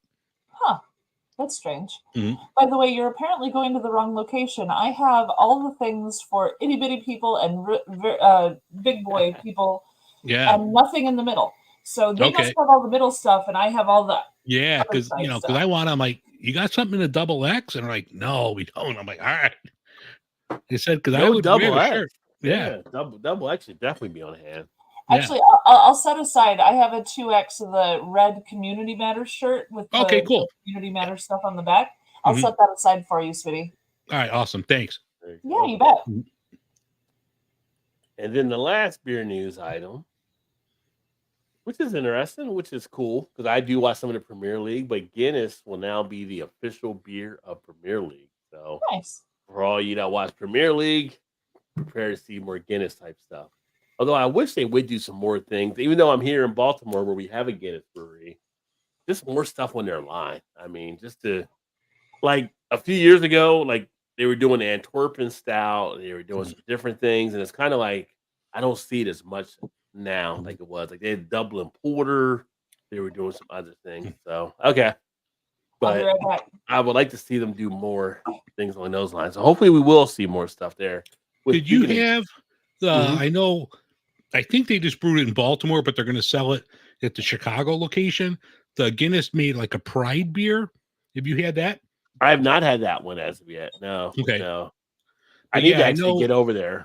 Yeah, because I know like the one release I saw was like it was being brewed at the Baltimore location, but they're going to have it here as well. And I'm like, I need to get over there and pick it up. So I want to try it, but I just Yeah. wondered if you had it. Are they brewing other stuff at Chicago, or is it kind of being shipped in? No, I think they're brewing like Okay. it's kind of like Baltimore, where they'll have like it's like a pilot brewery there. Okay. Yeah, I would say here, I don't know how they did it in Chicago, but here they actually have a pretty good IPA flight and stuff you can do. Okay. Which they don't put out in the market. You have to go to the Yeah. brewery to actually get it and stuff. And Mhm. they have some other different stuff they're doing. I think they did a couple sours and some things as well. So Okay. they got some pretty cool stuff. I would love to see the Chicago thing. Hopefully, when I'm out there, whenever again, I Yeah. Chicago spot, check it out. Oh, let me see here. The Englishman be fine with that. Just give them directions to the next nearest pub, and they'll be fine. Yeah, I mean they're out of beer. Just point us to the next one. They'll go damage another one and drink 60 kegs. Yeah. That is crazy though. How they shut that bar down. Trez, what up, my friend? Cheers, buddy. Great to see you, brother. Trez in the house. Up, Trez from Emerson. In a perfect world, there'll be more alcoholics to keep these breweries pumping out sweet nectar. I do what I can. If only others did their thing, everything they could. These candy ass generations suck. Yeah, it's a different time for some of the younger generations, but they're into their seltzers and their non-alcoholic type things or whatever. But give them time. They're still learning. Yeah. I saw one state. I can't remember what state it is, but they're talking about taking the drinking age to 18. And I felt like personally offended myself because the year I was turning 18, it was 18 and it went to 21. I'm like, hell no, they do not get that break now. Yeah. They got to wait just like I did. Yeah. I think my first legal beer was in England because it was, 17 or 18 at the time. Oh, yeah. Yeah. So I was there when I was 19. So that was my first legal beer was in England. Yeah. Where they were like, I think it was even younger than that because I think like some of the little like McDonald's and stuff like that, you can find like alcoholic drinks in some of the spots. So yeah. Those Europeans are so progressive compared to us. Yeah. What's up, Hopped Up? Cheers up, panel. Hope you have a great night. You too, my friend. We are here just drinking some beers and talking about some stuff. Oh, Jaws kind of swam ahead a little bit. 42% right now. If you haven't seen the poll, make sure you take the poll as well. Best summer movie to drink a few beers to. I put 4 choices out there. I can only do 4. But Jaws is at 42, and now we have Sandlot and Goonies tied at 26%. I felt like Goonies would have been higher. I was just thinking Goonies was just like, who doesn't like the Goonies? I mean, you got Chunks, you got the Truffle Shuffle, you got all the stuff happening there. Goonies is a great little movie. It's fun. It's entertaining. All right, hold up for 1 second because I have my own breaking news. Hi to the Elkanuts, but I have my own little breaking news thing to share if that's cool. So first, Roaring Table Sunwort Kolsch Style Golden Ale. I have had this one before and it's really good. But my father is currently visiting and he's downstairs right now. Is he? Nice. On TV. Cheers, RS. So he decided he wanted a beer and he went in my fridge and he found a beer that was an IPA and I decided to open it and he debated texting me first to make sure it was cool to take, and he didn't. But cheers, Carol. Hi, Mom. Oh, that's Mom. That's my. Hey, Mom. But he opened my 1 can of Heady Topper that Shane gave me. Oh, well, it was Father's Day, so you got to let him get away Yeah. with it. I know. And you know what? I hadn't gotten to try it yet. I just tried it now with him, which makes it even more special to me. Yeah. And obviously, the flavor profile is more his style anyway. I liked it. I did. Thumbs like, no. I liked it, but it is more Yeah. his style, and he loves Okay. it. So that actually worked out really well for both Yeah. of us. I have now tried Heady Topper. I'm pleased to say I've joined the club of Heady Topper triers. And my dad is going to go ahead and enjoy the rest of that. But I just thought that was really fun. I wanted to let you guys know. Here's an extra Father's Day gift, right? It was a bonus Father's Day gift. That's right. And he's loving it. So, and thank you to Shane, because Shane's Craft Beer Review is the one who gave me that. Right. Yeah. Shane drove 9.5 hours to get that beer. I drove 2 hours, and they still had beers left over like weeks after I was even there. It was just like, yeah. So I don't know what to make of that. I'm just saying, just one thing I will say: the Sunwork Kolsch style Golden Ale from Roaring Table, a little bit on the sweet side, but I actually kind of enjoy that. Like it's a little sweet for a Kolsch, but I like it. It's good. Oh, thank you, Mal's mom. There, Carol, you're looking great at all y'all. Thanks, Mom. Ray I says, finally got all my dental work in. I'm not sitting here on the thing without front teeth. Well, that's how we know you're up north and not down south. Yeah. No, I had to go without it for a month. It finally came in yesterday. I'm sitting there like talking to you guys, and when I was at this thing last week, I'm like, man, I look like Cletus. I don't have like a front tooth. And like the dentist is like, it's coming. Well, you're not whistling while you talk. No. So Ruby, I'm going to have to grow the mustache long just to kind of cover that shit. Oh, you're going to look like Chew. Be careful now. Yeah. Ray just left Shane's place. So yeah. I was talking to Shane earlier and stuff too. So they're making more videos and making some planning, I'm sure, for the upcoming thing. So. I've been having trouble with PayPal. I keep trying to send the money to him, and it will not go through. I don't know what's up, so I have to figure out another way to pay him. Yeah, I gotta send it to Shane too. If I have a problem, I'll let you know as well. But Ray may want to mention that to Shane. Yeah, well, I've texted Shane and said that I've been having issues with the app. I keep trying, but for some reason it's not going through. So, I mean, I'll get you the money. I have it. I just can't send it for some reason. I got you. With the planning of the event, do you think Ray or Shane, which one is Pinky and which one is the brain? Which one do you think is Pinky and the brain?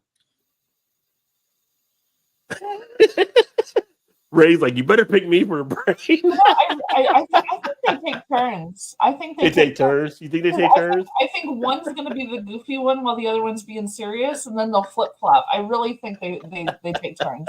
I do. Ray says, I'm definitely Pinky.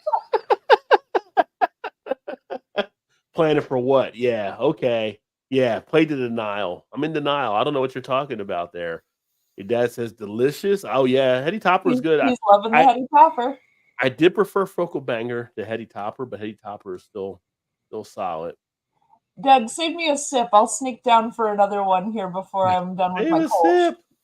I need to get a beer because Dave got a beer and you got a beer. And I didn't get a beer, so I go get a beer. But Dave, you can let him know which beer you got too, if you like. I have him from Maplewood in the city. Son of Juice. It's old reliable. 6.3%. Mosaic, Simcoe, and Nugget hops. Just a great beer. I think like they make this in the stovepipe cans now. Oh, really? Yeah, I thought I saw that at the Jewel. They had it. I'm like, Son of Juice in the stovepipe. Okay. I'm surprised they would make that decision because the toppers for those are more expensive and everything. And actually, I think the cans are harder to get. So that's weird. I don't know if it's, maybe because 19.2, and maybe, I don't know. It has to be more beneficial. I don't know. Maybe, somebody's going to buy like one can instead of buying the 6-pack of it. Maybe. I don't know. But yeah, Summer Juice is solid. Mhm. Good go-to. Do you see they have a gin that's coming out that they're going to have? It's hopped, so it's a gin, but at the end, it's not like dry hop, but they're using like 2 different hops in the gin. I'm like, that sounds intriguing. Well, my dad, who is watching downstairs right now, he is a gin drinker, and I have known that they were working on a hopped gin. So, Mhm. yeah, the moment that comes out, that's going to be another gift to Dad, like Yeah. the heady topper. Like Eddie Topper, yeah. But yeah, a hopped gin sounds literally up his alley. There's Yeah. nothing closer to his alley than a hopped Mhm. gin. So, but which hops would they use? Because you can't use like Citra, right? Like, Stand by, because I actually oh, if you know the actual hop, I am curious. no, I actually do, because I talked about it. It has that on- juniper thing, like Centennial, maybe? Yeah, no, I talked about it on my show last week, and I have my notes here. So let me just pull it up real quick. Cool. Ooh, Dave, I want some. Raise that, whatever you got there. Oh, Oh, Son yeah, of Juice. Dave's having Son of Juice by Michelob. Oh, okay. Oh, okay. Yeah. Okay. Wait, he said he's waiting for a chance to try both of those? Oh, Both great. what's? He said what? He's waiting for a chance to try both of those. Okay, are you talking Son of Juice? Because I feel like I brought some to the fridge when our fridge was full of beer at the Chicago one, but I don't know if we Was went it to heady? Was it heady topper as well? He was thinking of Oh, heady maybe. Heady and focal because I mentioned focal. Oh, Heady and Focal, focal, okay. yeah. Gotcha. Yeah, I like both of them. Focal was definitely a little bit more of a play for me, but both are so good. I did mix them together, and they were pretty good together too. Here in 10 minutes or so, I'm going to sneak downstairs for another sip of the topper. Yeah. It might be beer I gone. got- You never know. It The might be beer I gone in got- 10 minutes. You know, I know his approximate drink speed, so I think we should be all right. Besides, he'll text me if he's getting low and I'm not there yet, so. The beer I got is from one of the breweries I've actually become more of a fan of since being back on the East Coast. It's from Burlington Beer Company. It's their Baltic Blue New England style India Pale Ale. To me, this is a light beer because it's 5.7% ABV. Because, Sorry. 5.7 is light to me. It's light. It's light. It's just, it is what it is. So when you live in the world of double digit ABVs, you're like, what is that? Like a light beer? Yeah, I guess it is. Mal, it's Mosaic and Citra whole cone hops that they finish it with. Oh, whole cone. Okay. Yeah. So it's like an infusion almost. Yeah, it says, I'm looking at it here. They finished the gin with an infusion of Mosaic and Citra whole cone hops. Wow, Wait a minute. that's really interesting. You say Yeah. gin? Yeah, Yes. You have a gin barrel beer? a hopped No. gin. Oh, okay. Because I've had gin barrel beers and I love some gin barrel beers. Oh, yeah. Those Gin- are yeah. fun. Gin barrel. I've had some good gin barrel ciders. Gin barrel beers. I think Hot Butcher had one once. Hot That was Butcher had like, one. I'm like, God damn, that's good. Yeah, they're good. Yeah. They're good. Both great I like beers. the rum barrel beers too. We have a cream ale that was done in rum barrels. That was fun. It's sweet, but whew, that's a fun one. Yeah, Ray said he did juice when he visited Maplewood. Keep trying to get it here. Oh, you're trying to get the focal and the heady or the Or I don't the think you Son can of get the Juice. I don't think you can get the juice there, right? Their distribution probably wouldn't be up to there where Ray's at. Not yet. Sounds like a challenge, Dad. It's been 10 minutes. Yeah. Now your dad's usually in Pittsburgh, right? He is a Pittsburgh fan, but he's only been to Pittsburgh once when I took him 2 years So ago. so he's in Illinois then. Okay, I didn't know if he was actually in Pittsburgh. I knew about the whole Pittsburgh thing, so I wasn't sure. No. That was a family trip because we're Pirates and Steelers fans, and neither of us had ever gotten to go to Pittsburgh, so we got to go together 2 years ago for the first time. So that was really fun. But his dad was from there, so Gotcha.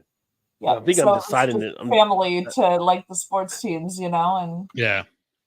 yep. I think I'm deciding this weekend. I think I probably will go to Barrel and Flow now. As I look at it. Are you gonna go? So Okay. yeah, I think I'm gonna go. I didn't know if he was in Pittsburgh. Not since if he was in Pittsburgh, I was gonna try to meet him while I was down there. But Yeah, for sure. yeah, I mean, I'm cleared to go. It was just a matter of Pittsburgh's just not an exciting city for me.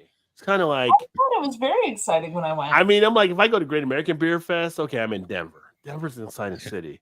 If I go out to somewhere like Vegas for their stuff, it's Vegas. If I go to New York, I go to Miami. I don't know. Pittsburgh is, I guess, because I went WVU. It was like we go up to Pittsburgh, and it's just like, oh, this is just like a steel industrial type city. It was just like a blue collar city. It wasn't like a New York type city type feel. Now, I'm not saying you can't have fun in Pittsburgh. I'm just saying No, it it's not doesn't industrial pop with a lot of the entertainment. Yeah. Yeah. But I mean, first of all, cleanest city I've ever been to. Gotta say. Those Have you street been sweepers to are running have you been to Charlotte? 24/7. Have you been to Charlotte? Have you No, been I to haven't been to Charlotte. Oh, Charlotte. Well, I mean, I've been to Charlotte Airport on a All right, layover Ray. for a second, but that Cheers, doesn't count. brother. Charlotte is probably Ray. the cleanest city. Charlotte's probably the cleanest city I've ever been in. It's Yeah. just But I thought they that take about pride in Pittsburgh, stuff. too. It was just beautiful, super Yeah. clean. I mean, those street sweepers were literally nonstop. Yeah. But Well, I and the haven't beer I haven't scene's been I haven't good. been to Pittsburgh since the '90s, so it definitely could have changed. It definitely Yeah. could have changed, No, right? the So, beer yeah. scene was quite good, and they had like a little district that was just like restaurants and bars and fun little stuff, and I had a lot of fun there. It was a fun city. Did you Yeah. go to the Southern Tier spot there at all when you were back? I They have did. Southern I Tier went as like I went how there for was the that? Oktoberfest party. It was an Oh, Oktoberfest party when we went. The place was jam packed, and we yeah. still managed to film 2 60-second sips. It was really fun, but you could There you barely go. hear me. Yeah. Yeah, that was a really fun day. We got there a little early, and we got to eat too, and then got to film some. So it was a really good day. Okay. Because I think Barrel and Flow's not too far from, at least when I was going to go, it wasn't too far from that as well. But I just feel like it's a good opportunity. I mean, I was debating back and forth, and I've definitely wanted to meet some of the people out there. Some of the people I wanted to meet me coming. I was like, can I get it organized? And so, yeah, I think I'm going to probably go. Well, it was really funny too because the Southern Tier location is like directly between the baseball stadium and the Heinz Stadium. So it's like Mm. right in this crazy busy little area. And there's so many people walking around, and just the beer garden was giant. And no, we had a really fun time at Southern Tier that day. The funny thing about Actually- debate, go ahead, Dave. No, in that area, that was probably like the coolest place I've ever seen a concert at. It was like right next to Heinz or whatever they call it now. It was called like Stage AE. Yeah. And I went to go see like Social Distortion there, and it's like a retractable stage. So in the weather's cold, it's an indoor arena. When the weather's nice, they roll the stage out and you're outside. Okay, that's cool. And this Yeah. was like early May, but it was like one of those like early summer days. It was like 80 degrees. So they rolled the stage out outside, and it was like perfect sound. I'm like, this is really cool. And then you had like Heinz Field right behind you. Yeah. So they had a concert going on, but obviously we were there for the beer and the baseball, so we didn't go to a concert. But they were setting up, like all the tour buses were there, like setting up for the thing, and it was like in that area. It just we weren't going to that specific, but it reminds me of those hotels that used to have the indoor-outdoor pool where there was like the little window you could swim through. Yeah. That's what it reminds me of, is the indoor-outdoor pools they used to do. Yeah. Yeah, I mean Pittsburgh. And Permane Brothers, I could use a Permane Oh, Brothers heck sandwich. yeah. It's been a long time since I've had a sandwich from that spot. So, That was good. yeah. So I get to have it in Fort Lauderdale too. Apparently, they opened one. they have down one down there. Oh, I did not know that. Yeah, they When opened one in Fort Lauderdale. are you going down there next month or? No, Chu actually surprised me with a trip there early this year. Like literally. At Oh the yeah, airport. when you I I remember didn't he know where surprised we you were with that going. one. Yeah. Yeah. So But when you we- had it down there already then, Permane Brothers. Huh? You had Permane Brothers already. You haven't been Well, I down there had it yet. in Pittsburgh already 2 years ago, but when we were in Fort Lauderdale, we were just walking to the beach, And when we got to the beach, there was Pravani Brothers right there, and I was like, "Are you kidding me?" Like we were like, "Well, shit, we gotta stop for You gotta hit it. ourselves." You gotta hit it. Yeah. So it was a bit of a shocker to find that there. So it was kind of fun. Yeah. Yeah, it'll be kind of cool because I got actually some of my old WV alum around Pittsburgh area and stuff too, so it'll be good to catch up with some of them. But yeah, so that'll be like an event. They got like a bottle share the night before the fest, and then they got the fest, and then that Sunday got a brunch type thing deal. So I'll probably get it all set up. But it's just like I got that, and then we got the beer tuber thing next month. So that's like in August, the beer tuber thing next month. So and then I'll be back in Cincinnati for my day job, which I'm going to probably take a day off just to go get some of the beer stuff there that I can't get here anymore. You just got to go back to Jungle Gyms or whatever that place. Oh, was. I got to hit Jungle Gyms on there, right? Because it's kind of Yeah. whoa. Whoa. Did your ghost move in with me or something? Yeah. Like what is happening here? But yeah, Jungle Gyms is there because now that I know the flight rules in Dave Airport, they're like, you can have stuff in your check bag if it's under 25% ABV or whatever. And I'm like, I can look because I got to fly because the company saying we're flying Southwest, but you get 2 free bags. I got a bag just for beer. Load it up. I've done that. I've done that before. Actually, we did that going to Atlanta. We had a suitcase, but with the stuff we brought and beer in there too, we could only fit, I think, 2 6-packs before the weight limit because we were flying cheaper, obviously. So watch your weight limit. That's the biggest thing.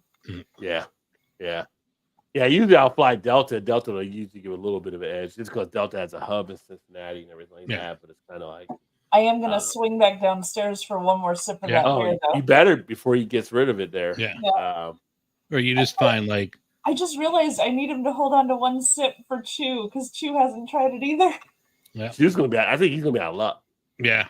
He might be. He may be out of luck. Sorry, Chew. Sorry, Chew. But having tasted it, it's not Chew's style, so he probably he's not missing it anyway. He's not missing it. Yeah.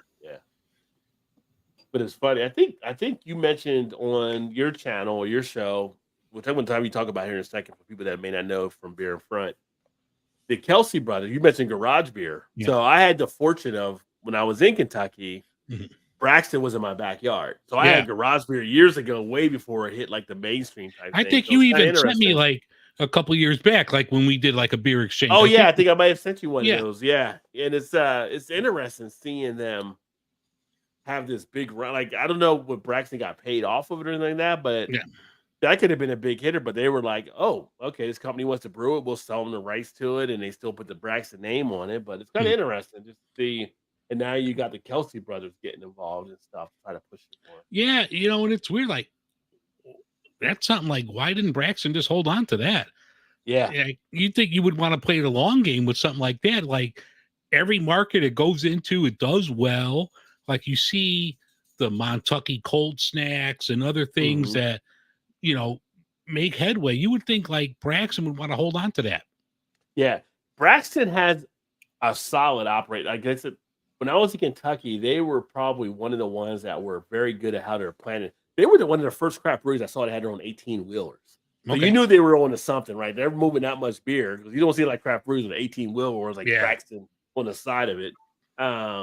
They had Braxton Labs, which is their small batch stuff, which phenomenal stuff they were doing with IPAs and stouts and sours. And we had a thing where me, Todd, Joe from the Beer Patrol got together with Eric, and we went to Braxton Labs and their Dark Charge series. It's kind of like, Dark Lord type thing, the Imperial Stouts. It's just phenomenal. And it's just like, we ended up drinking some stuff there. We did a video on that one years ago, but they had that going on, but they're now opening up another location down there as well. So they're doing well. I don't know why they went to sell off that line because it was popular in Northern Kentucky, but there might have been a lot of zeros behind it. And they're like, you know what? We could take that and reinvest in other stuff that we want to do. So I can't fault them on it. But they do a lot of great stuff down there. Mm-hmm. Yeah, it's like weird. Like, it was good. I had one of their reps on the show last year. And we were talking about it like that. And the Montucky cold snacks, it's good, but I don't think it's all that much different than your Bud, Miller, Coors, whatever. But I think it's just like the perception of this isn't my Independent. father's beer, Yeah. my grandfather's beer. This is our beer. So I think that's what's catching on.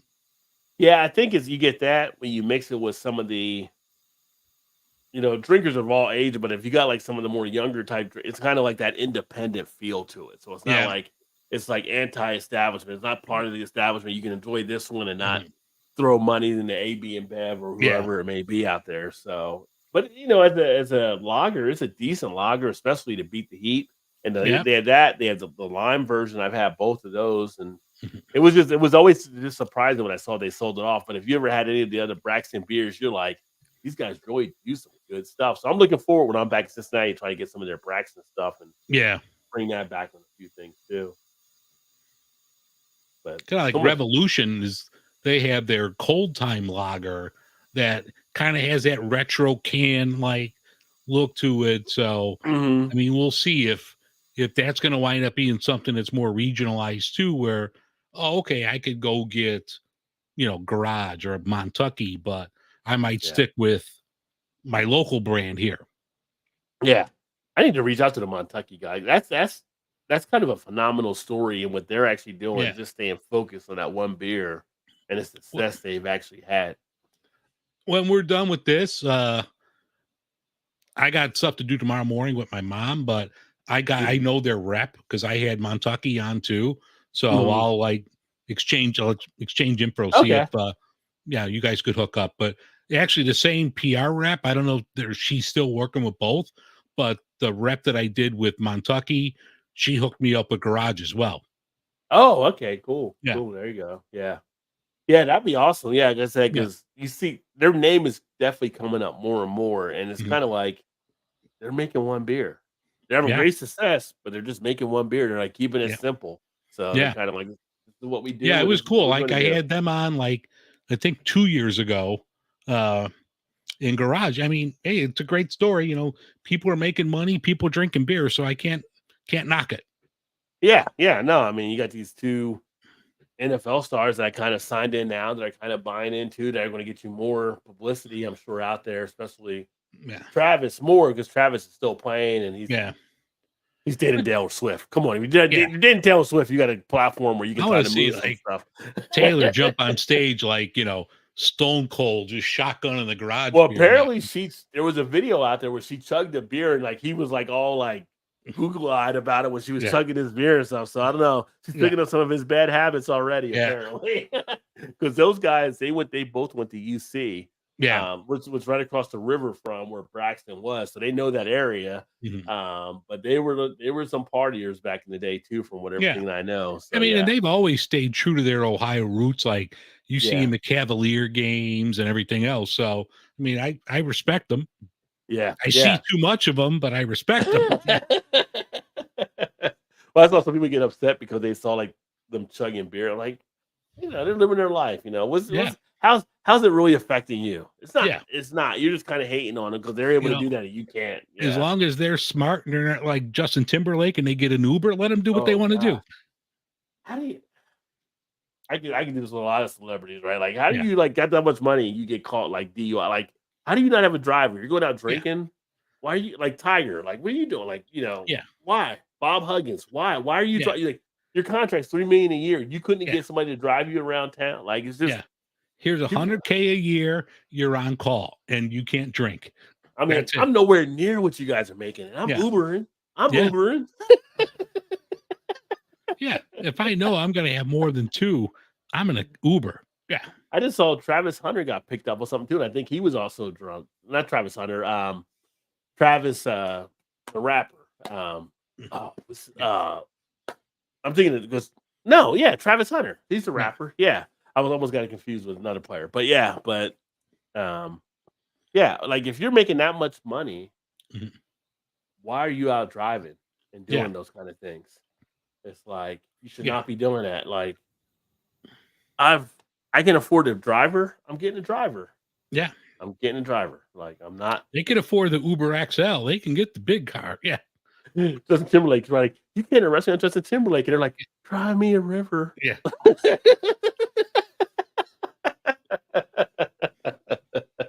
So we saved just a smidge for Chew to try it. You can't save it till it's too late. He's not even home for a while. No, sorry, Chew. You might as well finish it. It sucks to be Chew. Yeah. Yeah, it sucks to be Chew. We saved just a smidge.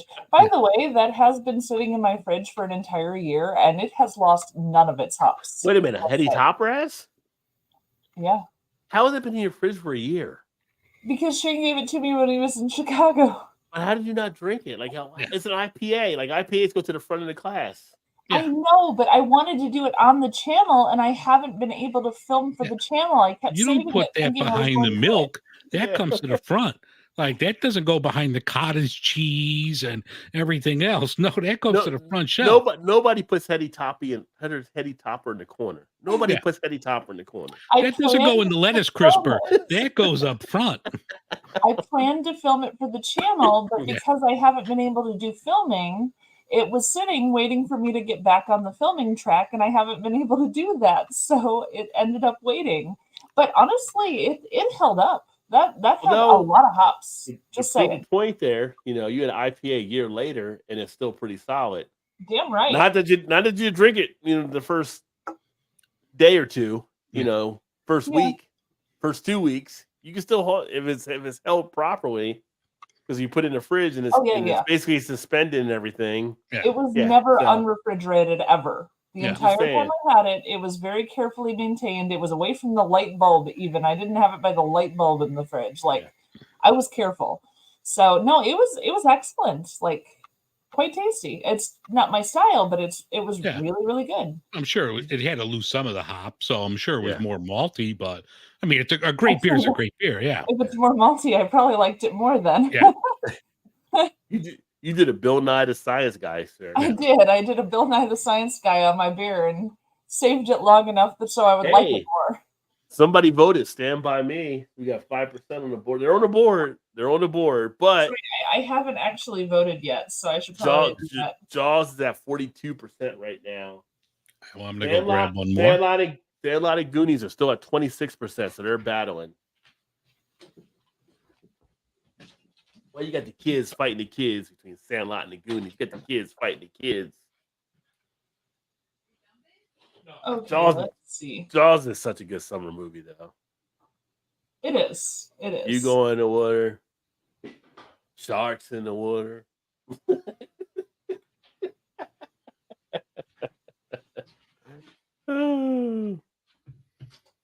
I had to feel it.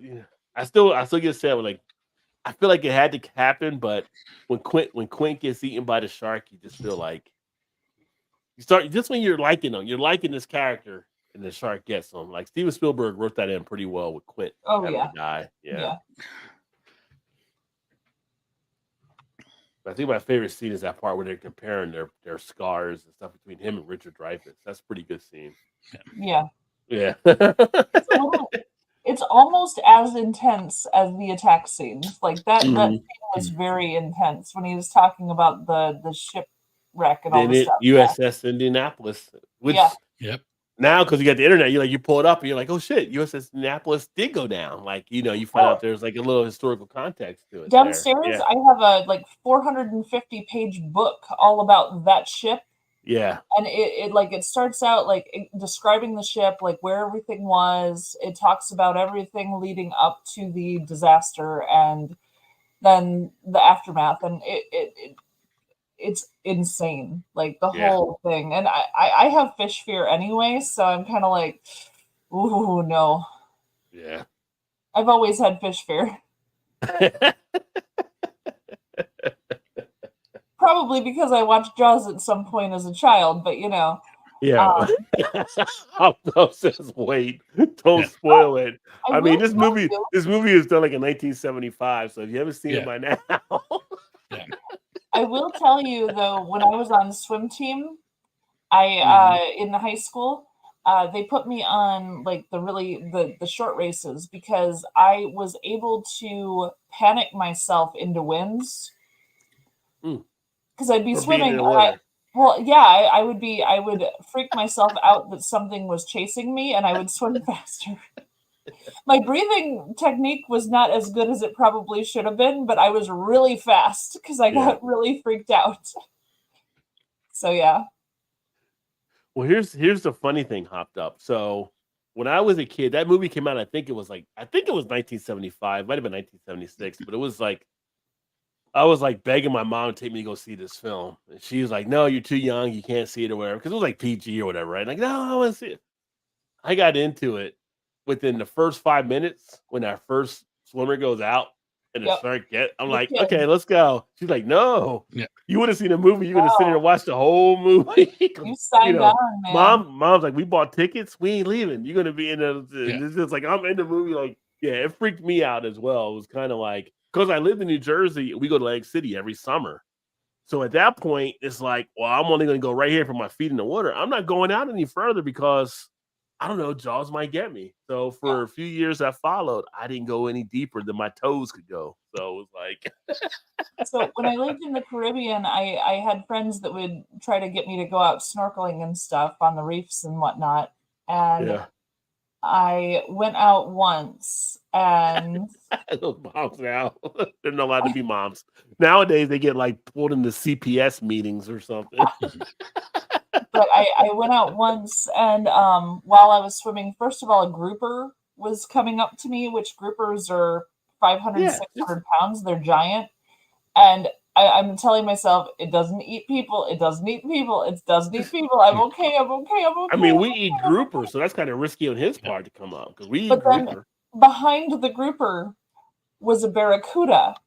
Ooh. And I went, nope, I'm done. And I went straight back to the boat. I was like, no, I've had enough. Thank you. It was lovely. I had a lovely time. Like they won't let you wear jewelry because the predators are attracted to shiny things. Okay. Their food is generally shiny. So you can't wear jewelry while you're doing it, all this stuff. There's all these precautions you're supposed to take.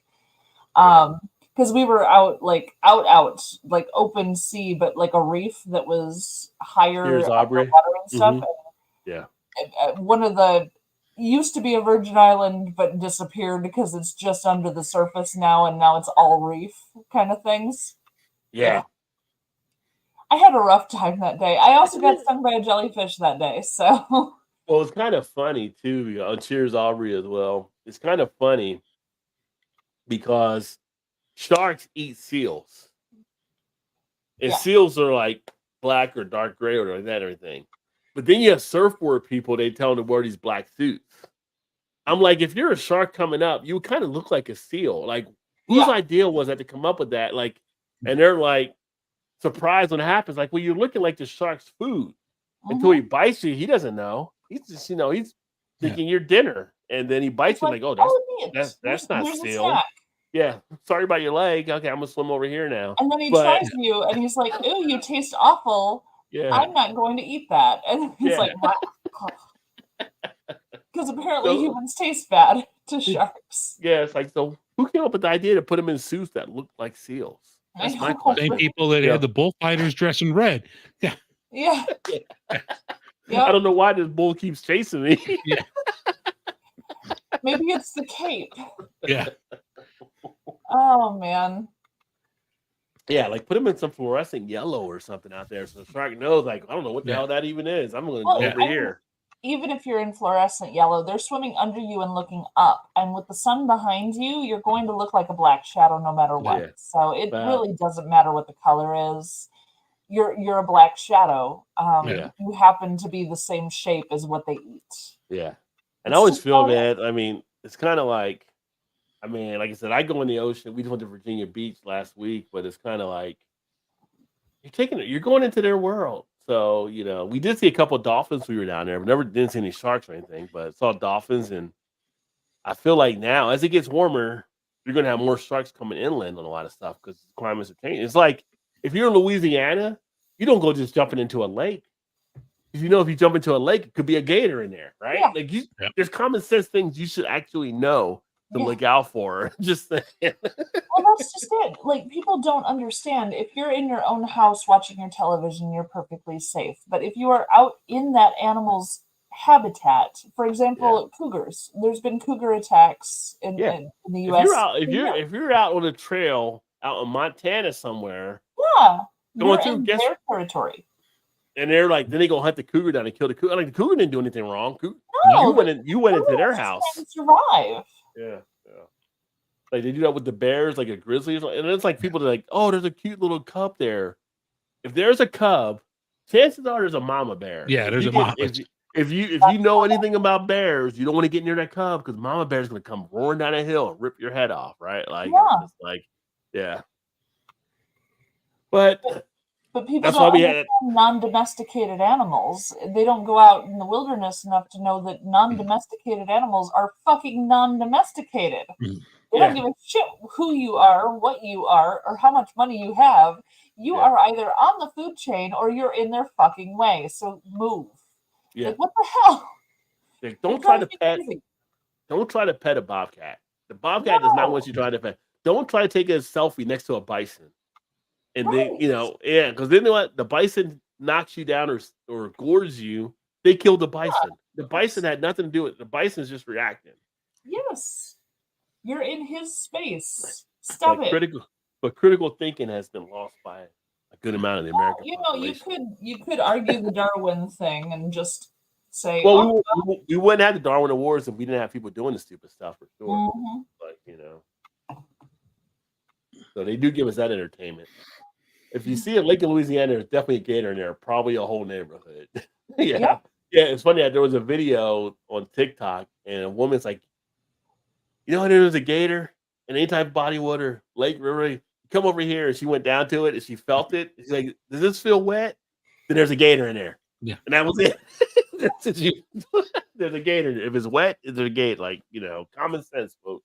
Well, I remember Dad taking me to Arkansas when I was a kid to see like where my granny grew up and everything.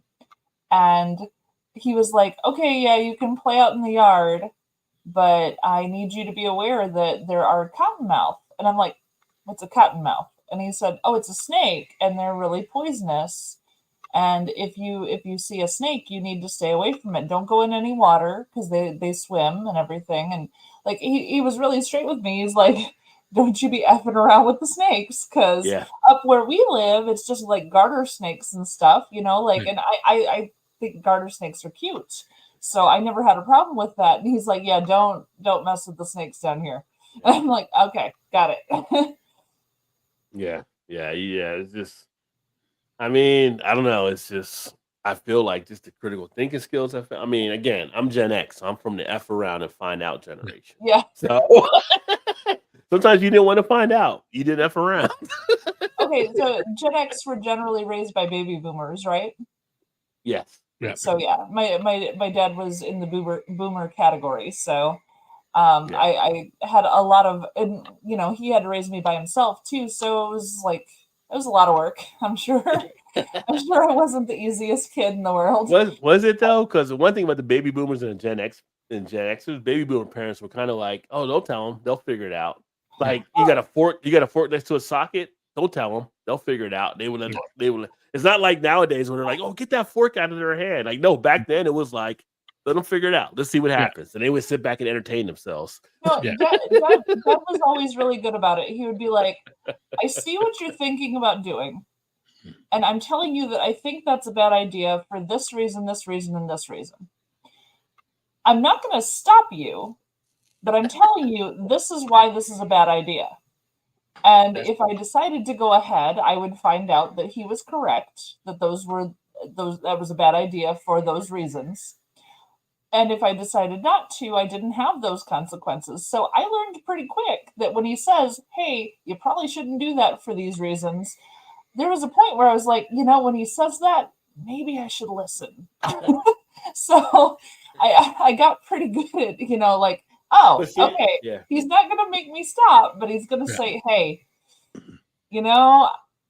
experience, just letting you know, this could turn out bad for you. That goes to the F around and find out.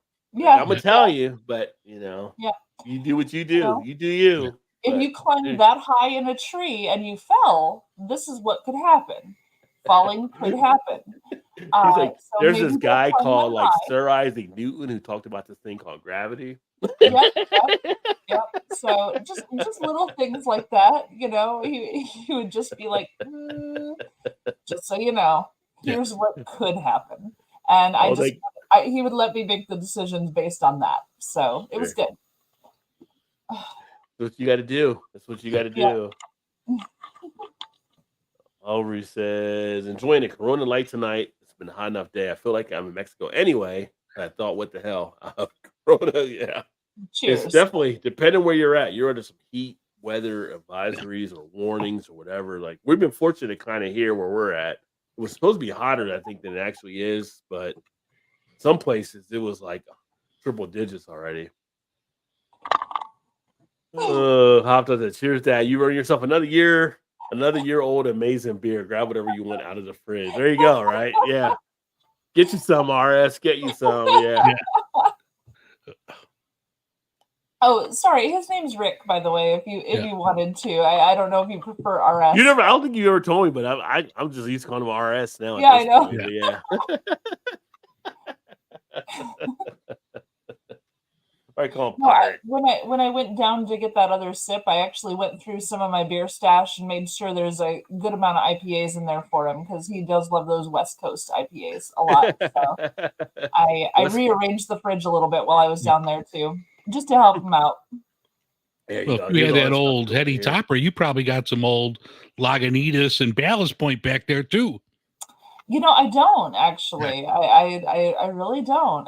Most of the stuff I have is all local stuff that I've traded or bartered or whatever from friends of mine and whatnot. So, or doing like events and things. So, speaking of Lagunitas, when I went into the store this past weekend, I got that Optimum, but they still had some of the Waldos in there. I was kind of surprised because Waldos usually doesn't last as long as it actually lasted, but we've had it here for at least a month now, I think. In that store. Yeah. Of course, I thought about getting another one, but I was like, I've already let that train hit the tracks this year. Drinking a deep sea decoy. You know what that is?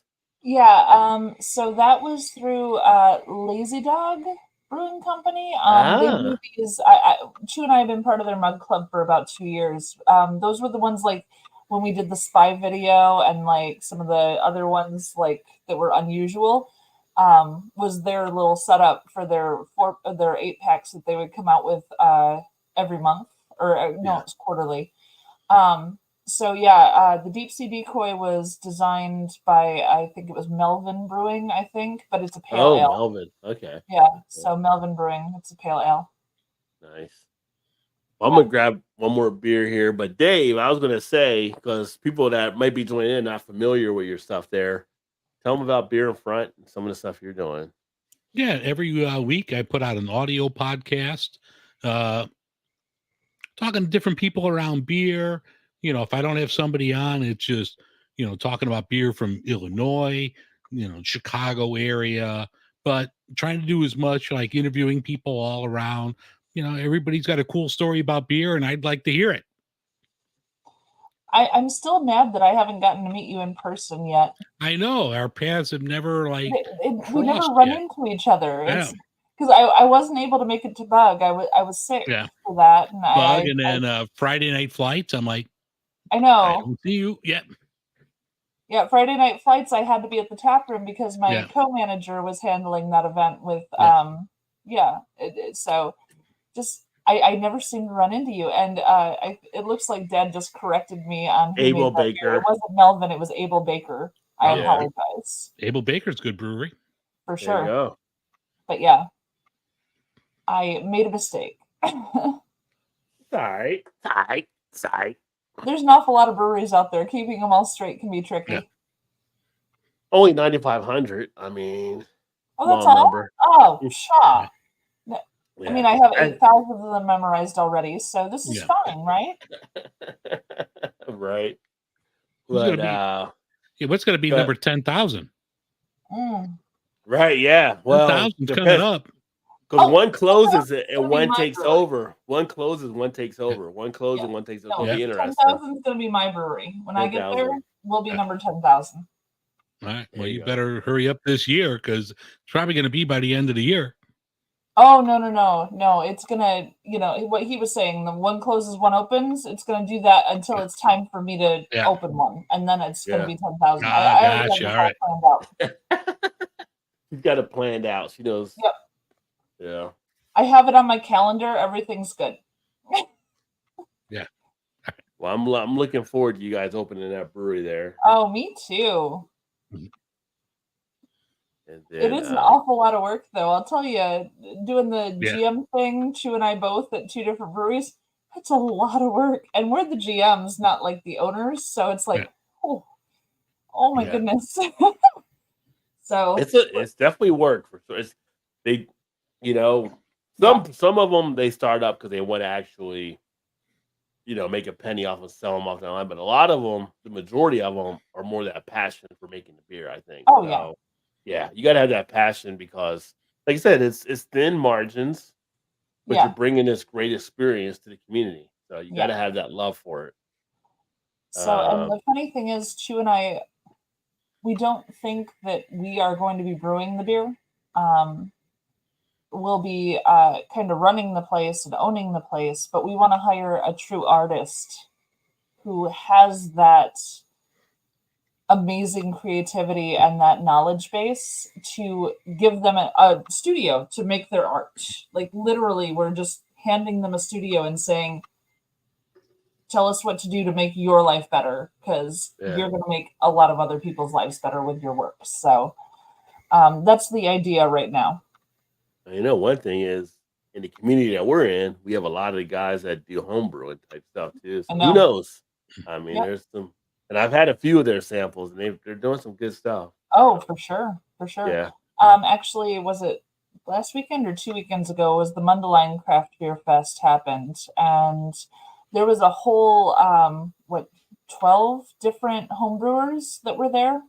Had a whole string of tables that was just homebrewers, and they had some crazy stuff. It was just nuts.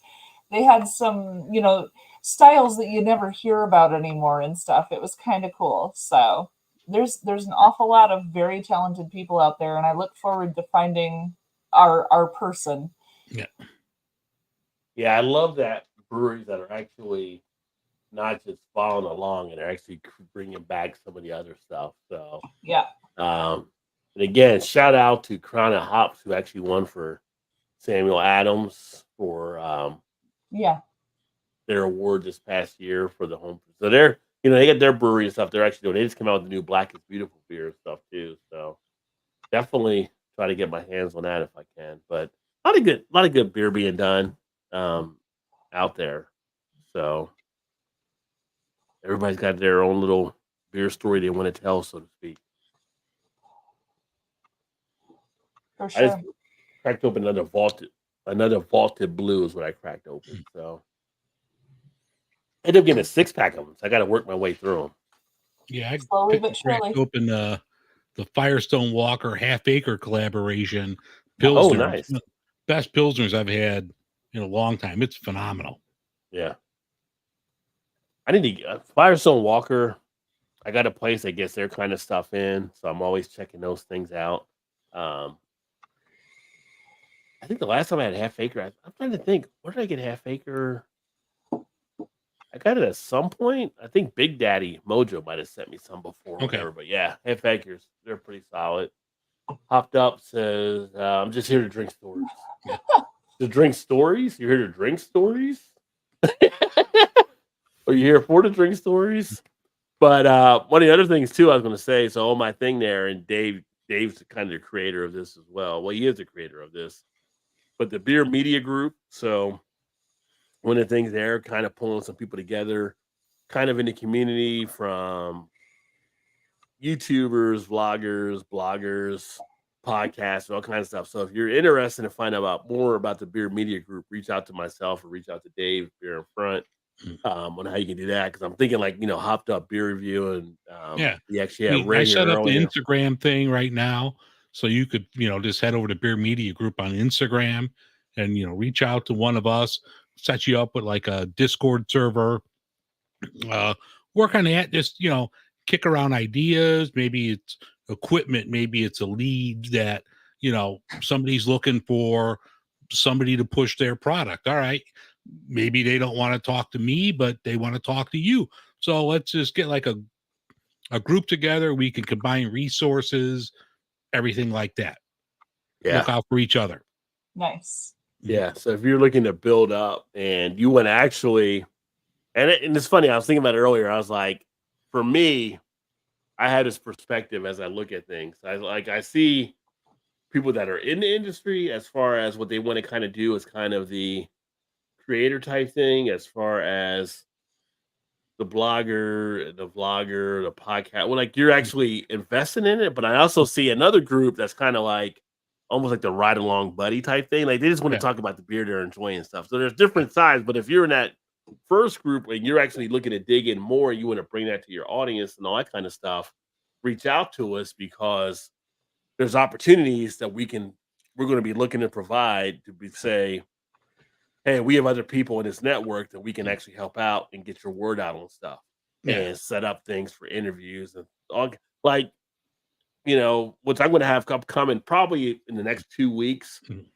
North Coast, reaching out to them. I've talked back and forth with North Coast. We were trying to get their stuff on. We were having trouble getting the times matched up, but they sent me their old Rasputin that was barrel aged in a Westward whiskey. So I'm going to be sharing that as a review, but it's kind of like, hey, if I got other people say, I got a couple other people you should talk to, reach out to them and they can tell your story as well. So there's people that are reaching out to myself or Dave or other people that we know that we can kind of build a network off of and tell those stories. Yeah. And it's part of it's like my own personal shit with my back and now, not getting paid for the month. Like I want to get a website up and running, but opening up a website takes the backseat to, rent. So, once everything gets settled with that, I want to get a website up where, I could feature each person on their own individual page where, okay, I could go look at Mel, I could look at Rod, I could look at Dave, I could look at, whomever, okay, and see what they're about and see if they're a right fit for me as well. Right.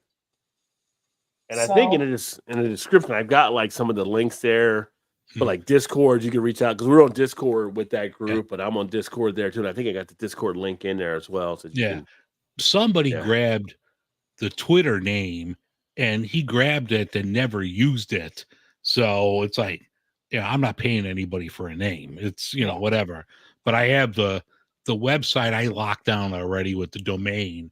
And hopefully, in the next month or so, when things get settled, I could open up the website. Yeah. Well, that's funny. I've been paying for a domain for my channel for over 2 years now, and I still haven't been able to launch that website. Yeah.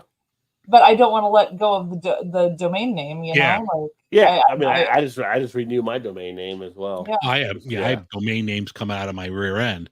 It's just like, never, I do minimal stuff with beerinfront.com, but I think I have chicagobeerguy.com.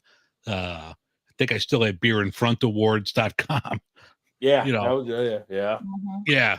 So, but I'll do something with beermediagroup.com, hopefully in the next month or so, once everything gets settled here.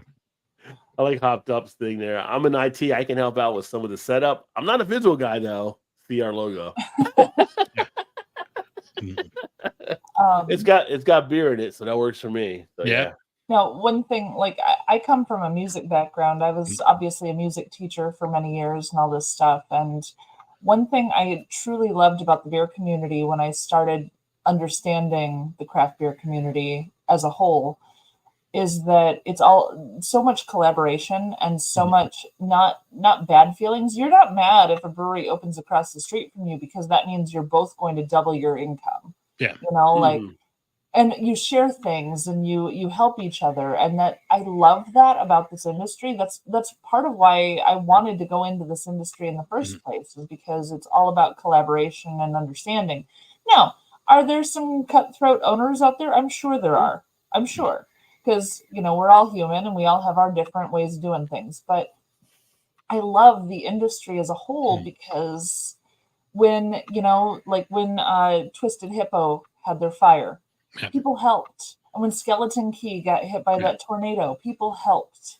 And like, you know, I mean, we don't hate each other. We're just like, we all want to see each other succeed because that helps all of us. Yeah, And it's like a so, real rising tide lifts all boats. it really Back is. to our Jaws theme here. Yeah. Yeah. No, We it need really a bigger is. boat. Need a Yeah. bigger boat. Yeah. Well, yeah, like that beer industry has always seemed like that to me. No one's Yeah. like stabbing each other in the back.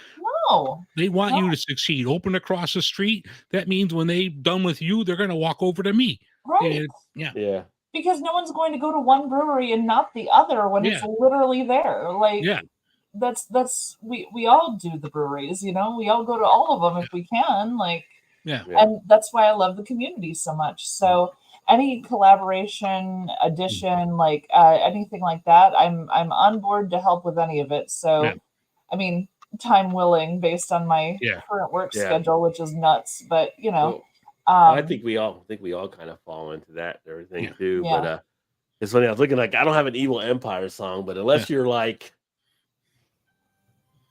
the Godfather, the big boys, you're twisting. Yeah.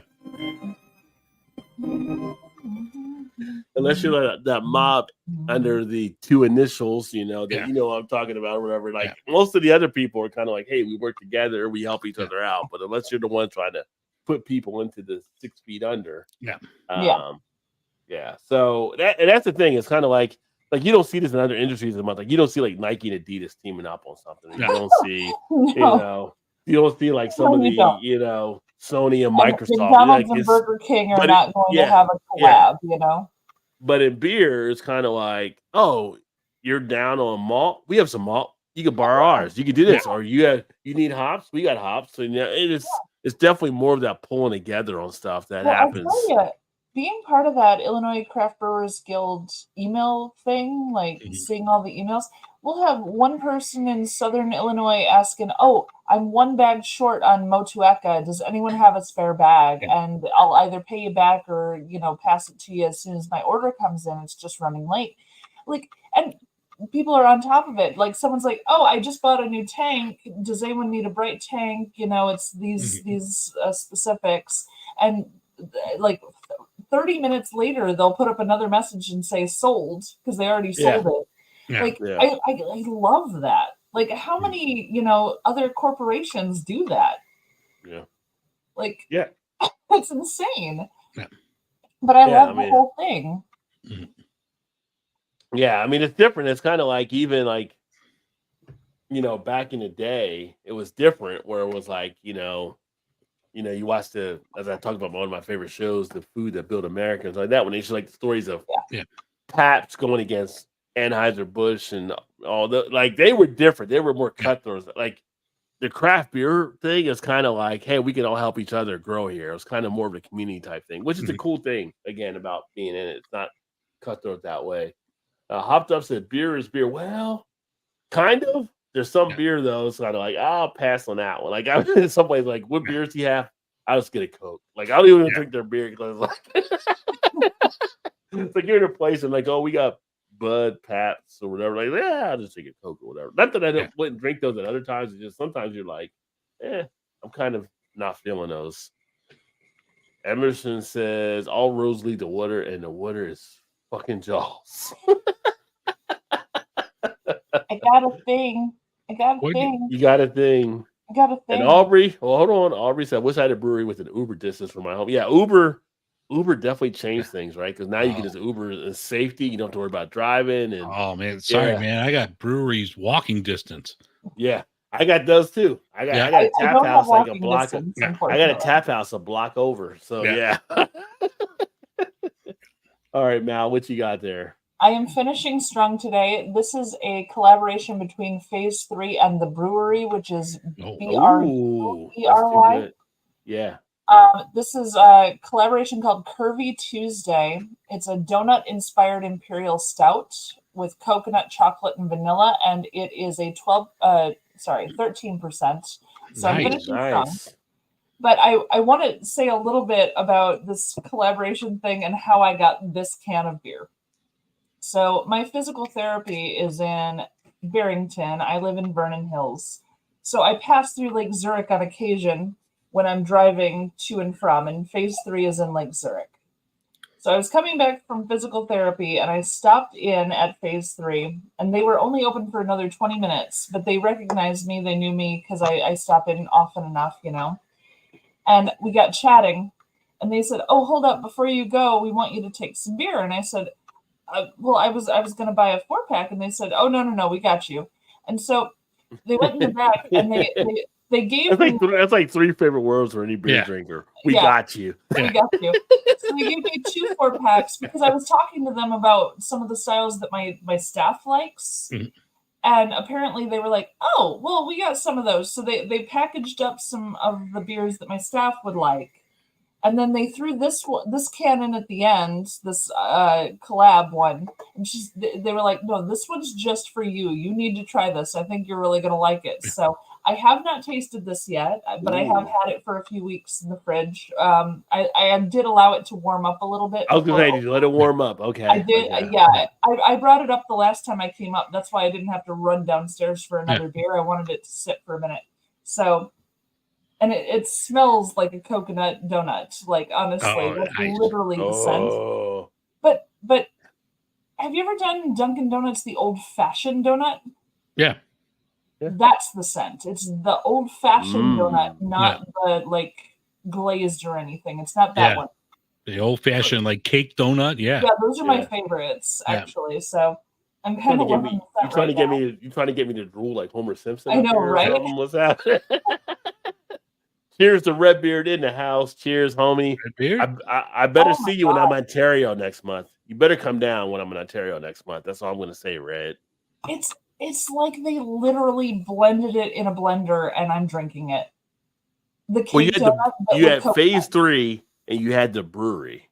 Yeah. I mean, they're not gonna fuck that up. It's fucking incredible. That beer is nuts. It's 13%, so we better end at 10, otherwise I'm going to be falling off my chair. Yeah.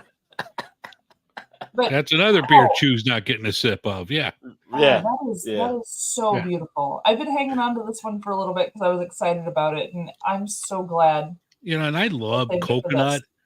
You know, like coconut in a stout. That's just like a perfect combination for me. Oh, that is gorgeous. Literal, like, liquid gold. That is beautiful. Ooh, nice.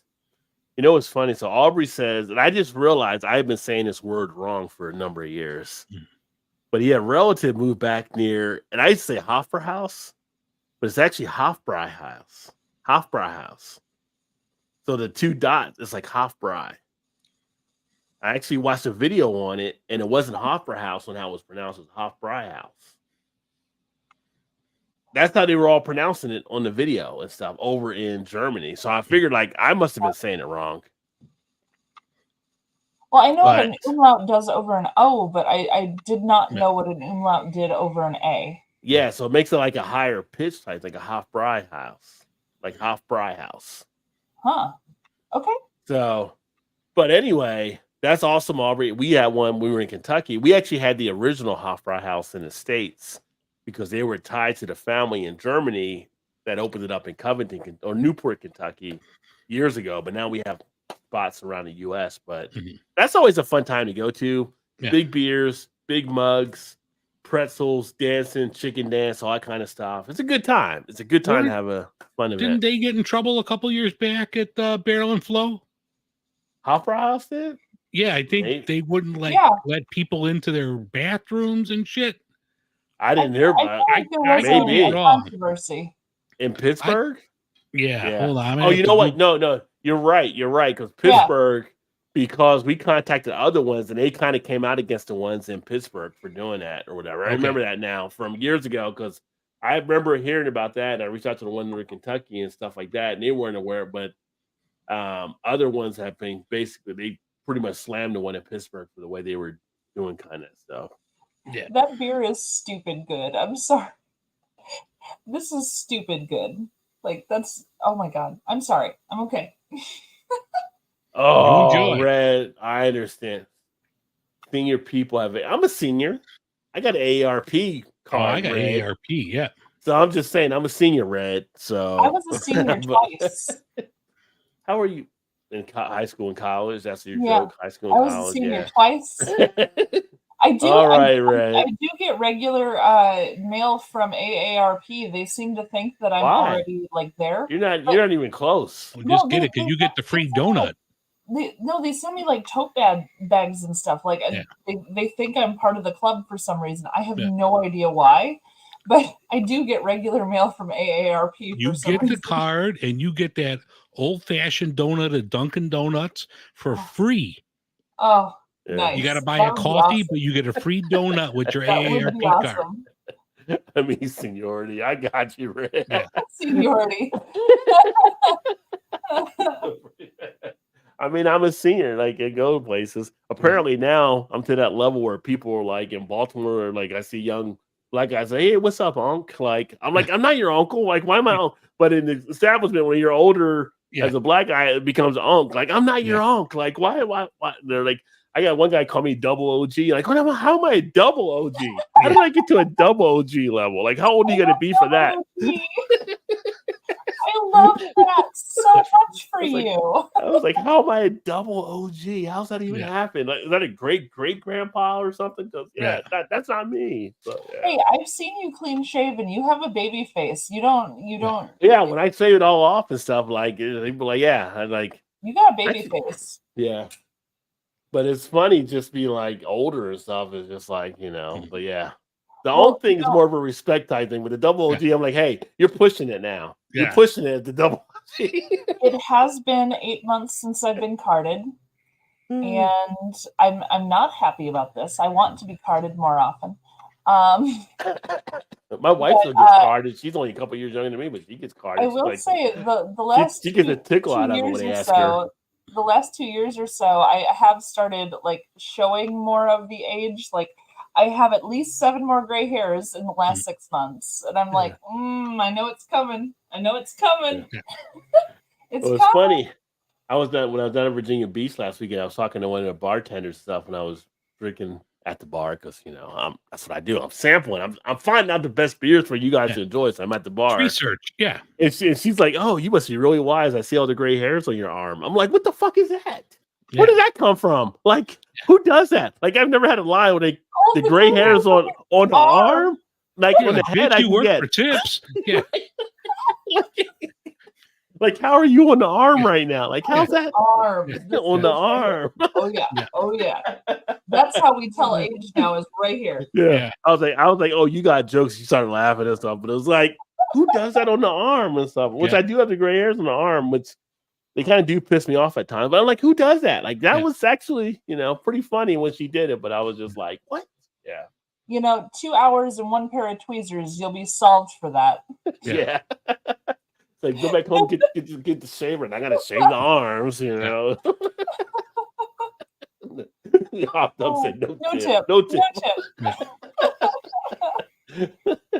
Like candy cigarettes, yeah. I know. They're gonna show up in a white van outside my house and offer me candy. I'm just waiting for it. Yeah. AARP is on my trail right now. It's ridiculous. I hit 40 in March, so I'm 40 years old right now, and I was like, really? Oh, you got 10 years to go. Yeah. But I've 15. That's on 55, right? Yeah. But I've been getting stuff from them since I was 31. Yeah. They started sending me stuff at 31, and I don't know what online thing I did that made them think that I was older, but I've been getting stuff from them since I was 31 years old, and Chu thinks it's hilarious. Chu loves it. I did hear one of the satellite shows before. Roxanne Shante was talking about. I think they dropped their age limits or something. They're just trying to get memberships up. So somehow you got on one of their lists, or whatever. But just for men armed, there it is. But I don't know how I got on their list, but they've been sending me stuff for years. It's just crazy.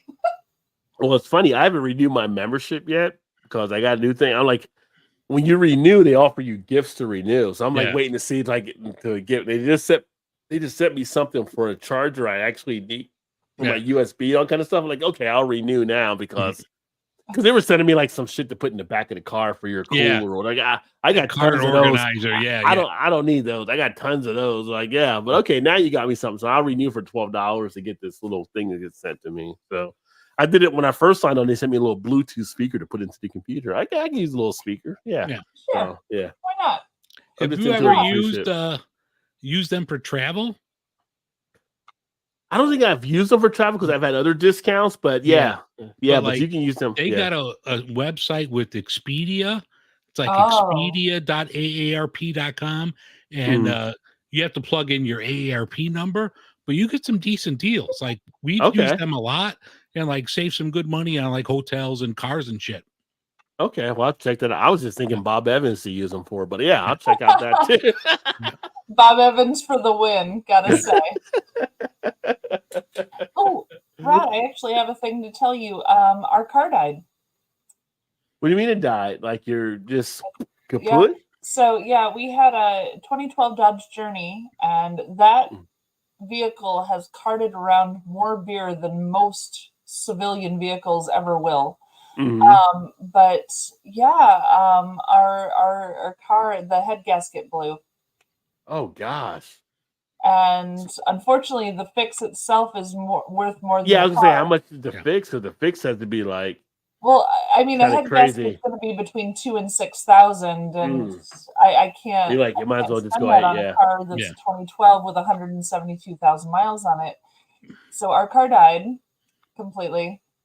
So you can even you need to get a chance to even trade it in for something else or anything. Let them deal with keep it. it. Yeah. Just keep So it. Yeah. that's actually why Dad was visiting. He was coming to help us out because we didn't have a vehicle and we needed to do car shopping all of a sudden because for 4th of July, Chew has his family reunion up in Michigan and we need to go to that. And then the weekend after, we have to drive to Canada. And I'm like, oh shit, like we need a car fast.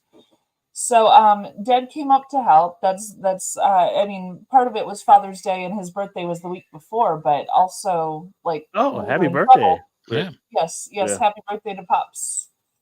But yeah, so he's 70 now, by the way. He's probably going to be mad at me for saying that, but he turned 70 this year. You give him heady topper. You could say whatever you want. Yeah. Oh yeah, true. So he's going through the beer fridge. He's happy as hell right now, so he's good to go. It was funny because he drove up to help us, and when he was coming here, something was wrong with his brakes. So when he got here, he couldn't use his car because something went wrong with the brakes, and we were like, "Oh crap!" So we went, and I had to get a rental car.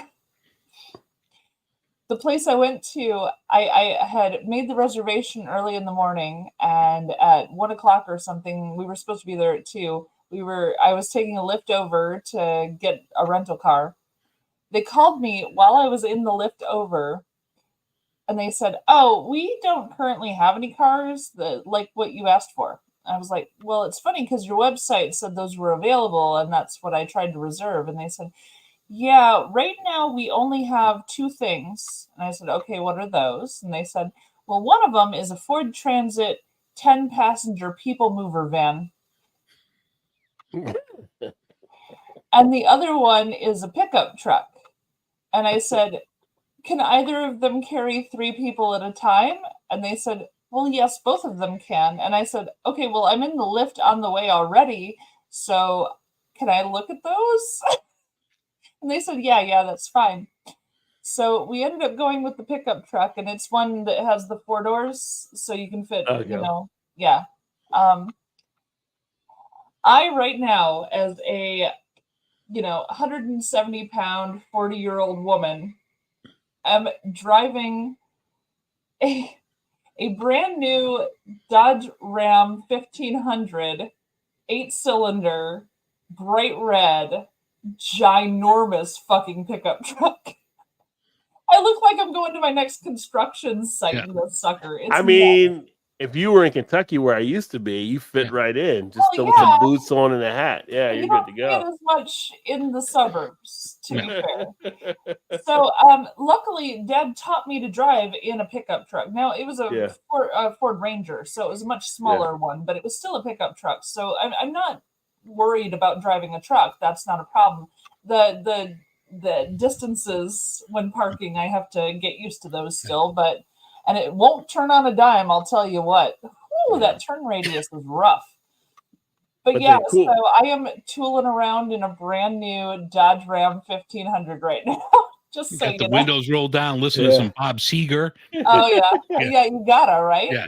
So But I the- mean, I have it until next week. I rented it for a week, but and they did honor the price for my reservation, which was really nice because this Yeah. truck probably would have cost a lot more than what I was trying to get a Kia Soul, like literally. I was trying to get just a little ship box to get me little through until I hamster could get a car. car, Little right? hamster car. Yeah.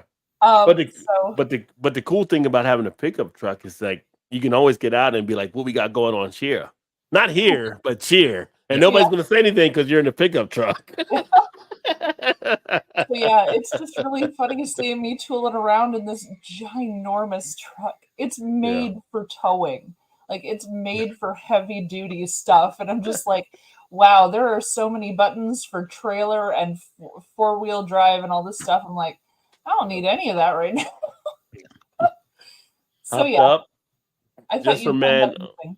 Oh, I thought that was very amusing. Yeah, just for men arms. That might be a good marketing employee there, apparently, because some bartenders look at your arms now when you're actually there. Yeah, Yep. it's weird being older, but wanting to do nothing other than eat Captain Crunch while watching classic SNL. All the words are robotic. I don't know what a fucking MCA loan is. I cash the checks. Nice. Wait for the gifts of just for men. Yeah. Yeah, I mean, there you go. This hotel Wi-Fi sucks tonight. Keep losing connection. Oh, that sucks. Just kidding, please don't. Aubrey's trying to hang in there. Yeah. You know how to take a reservation, but you don't know how to hold the reservation. Yeah. I thought the same thing. The whole Seinfeld episode came up when Mal was telling that story, thinking about that. Yeah. Well, I feel like their website should say, hey, we literally have no vehicles for you to rent. Yeah. Their website. But they shouldn't take it. Yeah, they should be able to. Yeah. Go. But I've seen some places you go to and it's like, oh, we don't have that car or whatever. And like, and I was thinking when you go there, when it works in your favor, like, mind if we upgrade you? Well, fuck, if you're going to upgrade me, I'm not going to mind, right? I guess, like, no, I will say I took a look at the Ford Transit 10-passenger people mover van, and I realized I couldn't even fit that in my driveway.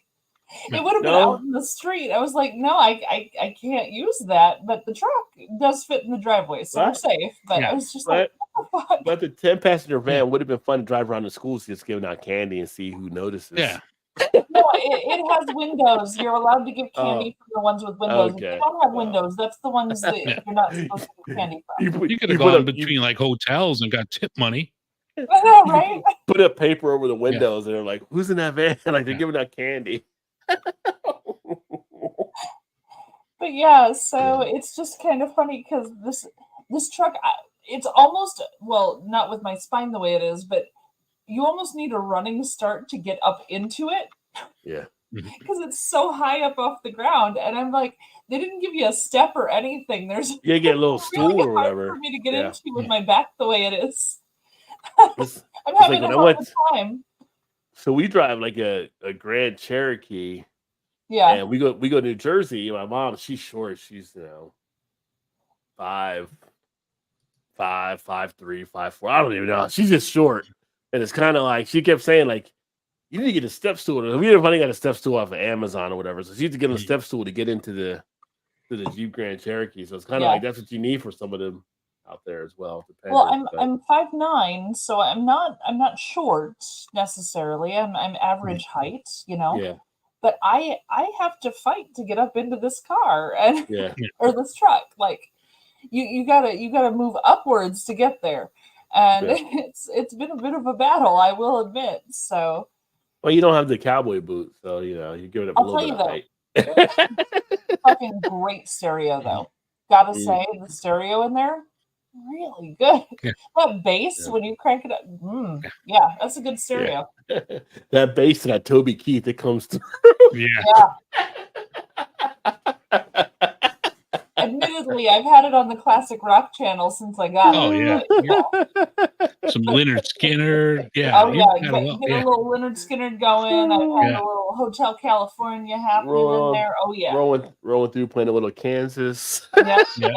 No. I've got the classic rock bug going and everything's good. But You know, you got it for a week, so next week your hair will be like feathered, like Farrah back in the day. I know, right? I'm gonna have to get a new haircut to do kind of a Daisy Duke style or something. Get that feathered '70s thing going. Oh shit! But yeah, it's been an adventure driving this thing. It does have a backup camera though, which I love. Oh I've yeah, never those had are a nice. backup camera before. Yeah, we got that. We got that on the Jeep. Yeah. I can parallel park it though. Gotta say, damn good parallel parker right here. Beautiful. Oh, working a big old pickup truck. So yeah, I've Alright. gone back to my roots. Where I learned to drive was a pickup truck. Now I'm back in one, and there's a little part of me that's like, this ain't so bad. Maybe I'll pick one up. I don't know. Yeah, and all of a sudden, Mal's got a new affiliation for Yellowstone. Exactly. Yeah. I will say the gas mileage is not pleasant though. No, It's, and that truck what, it will not be good. 18 miles to a gallon right now. Yeah. That's rough. That's one thing I don't miss about being remote. I don't have to worry about driving and spending for gas. I mean, luckily, I don't have a long. It's a half-hour commute, so it's not that bad. But yeah, I can see where this would be a bit of a gas guzzler for me. But I need something big enough to transport beer, like kegs and cases. I need something big enough for that. So, and not to mention that Chu and I are outdoorsy too. So we do a lot of camping and, like have the full gear setup and all that. So I have to take that into account. Yeah. Was that a ghost or was that Chu? No, that is my cat, Sammy, who has decided that the wall offends her, and she's just sitting there at the wall going, I'm surprised Moira hasn't come in. Just on the wall.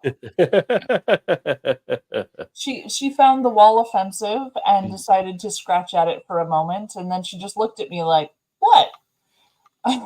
It was a nails on chalkboard sound, which was unpleasant.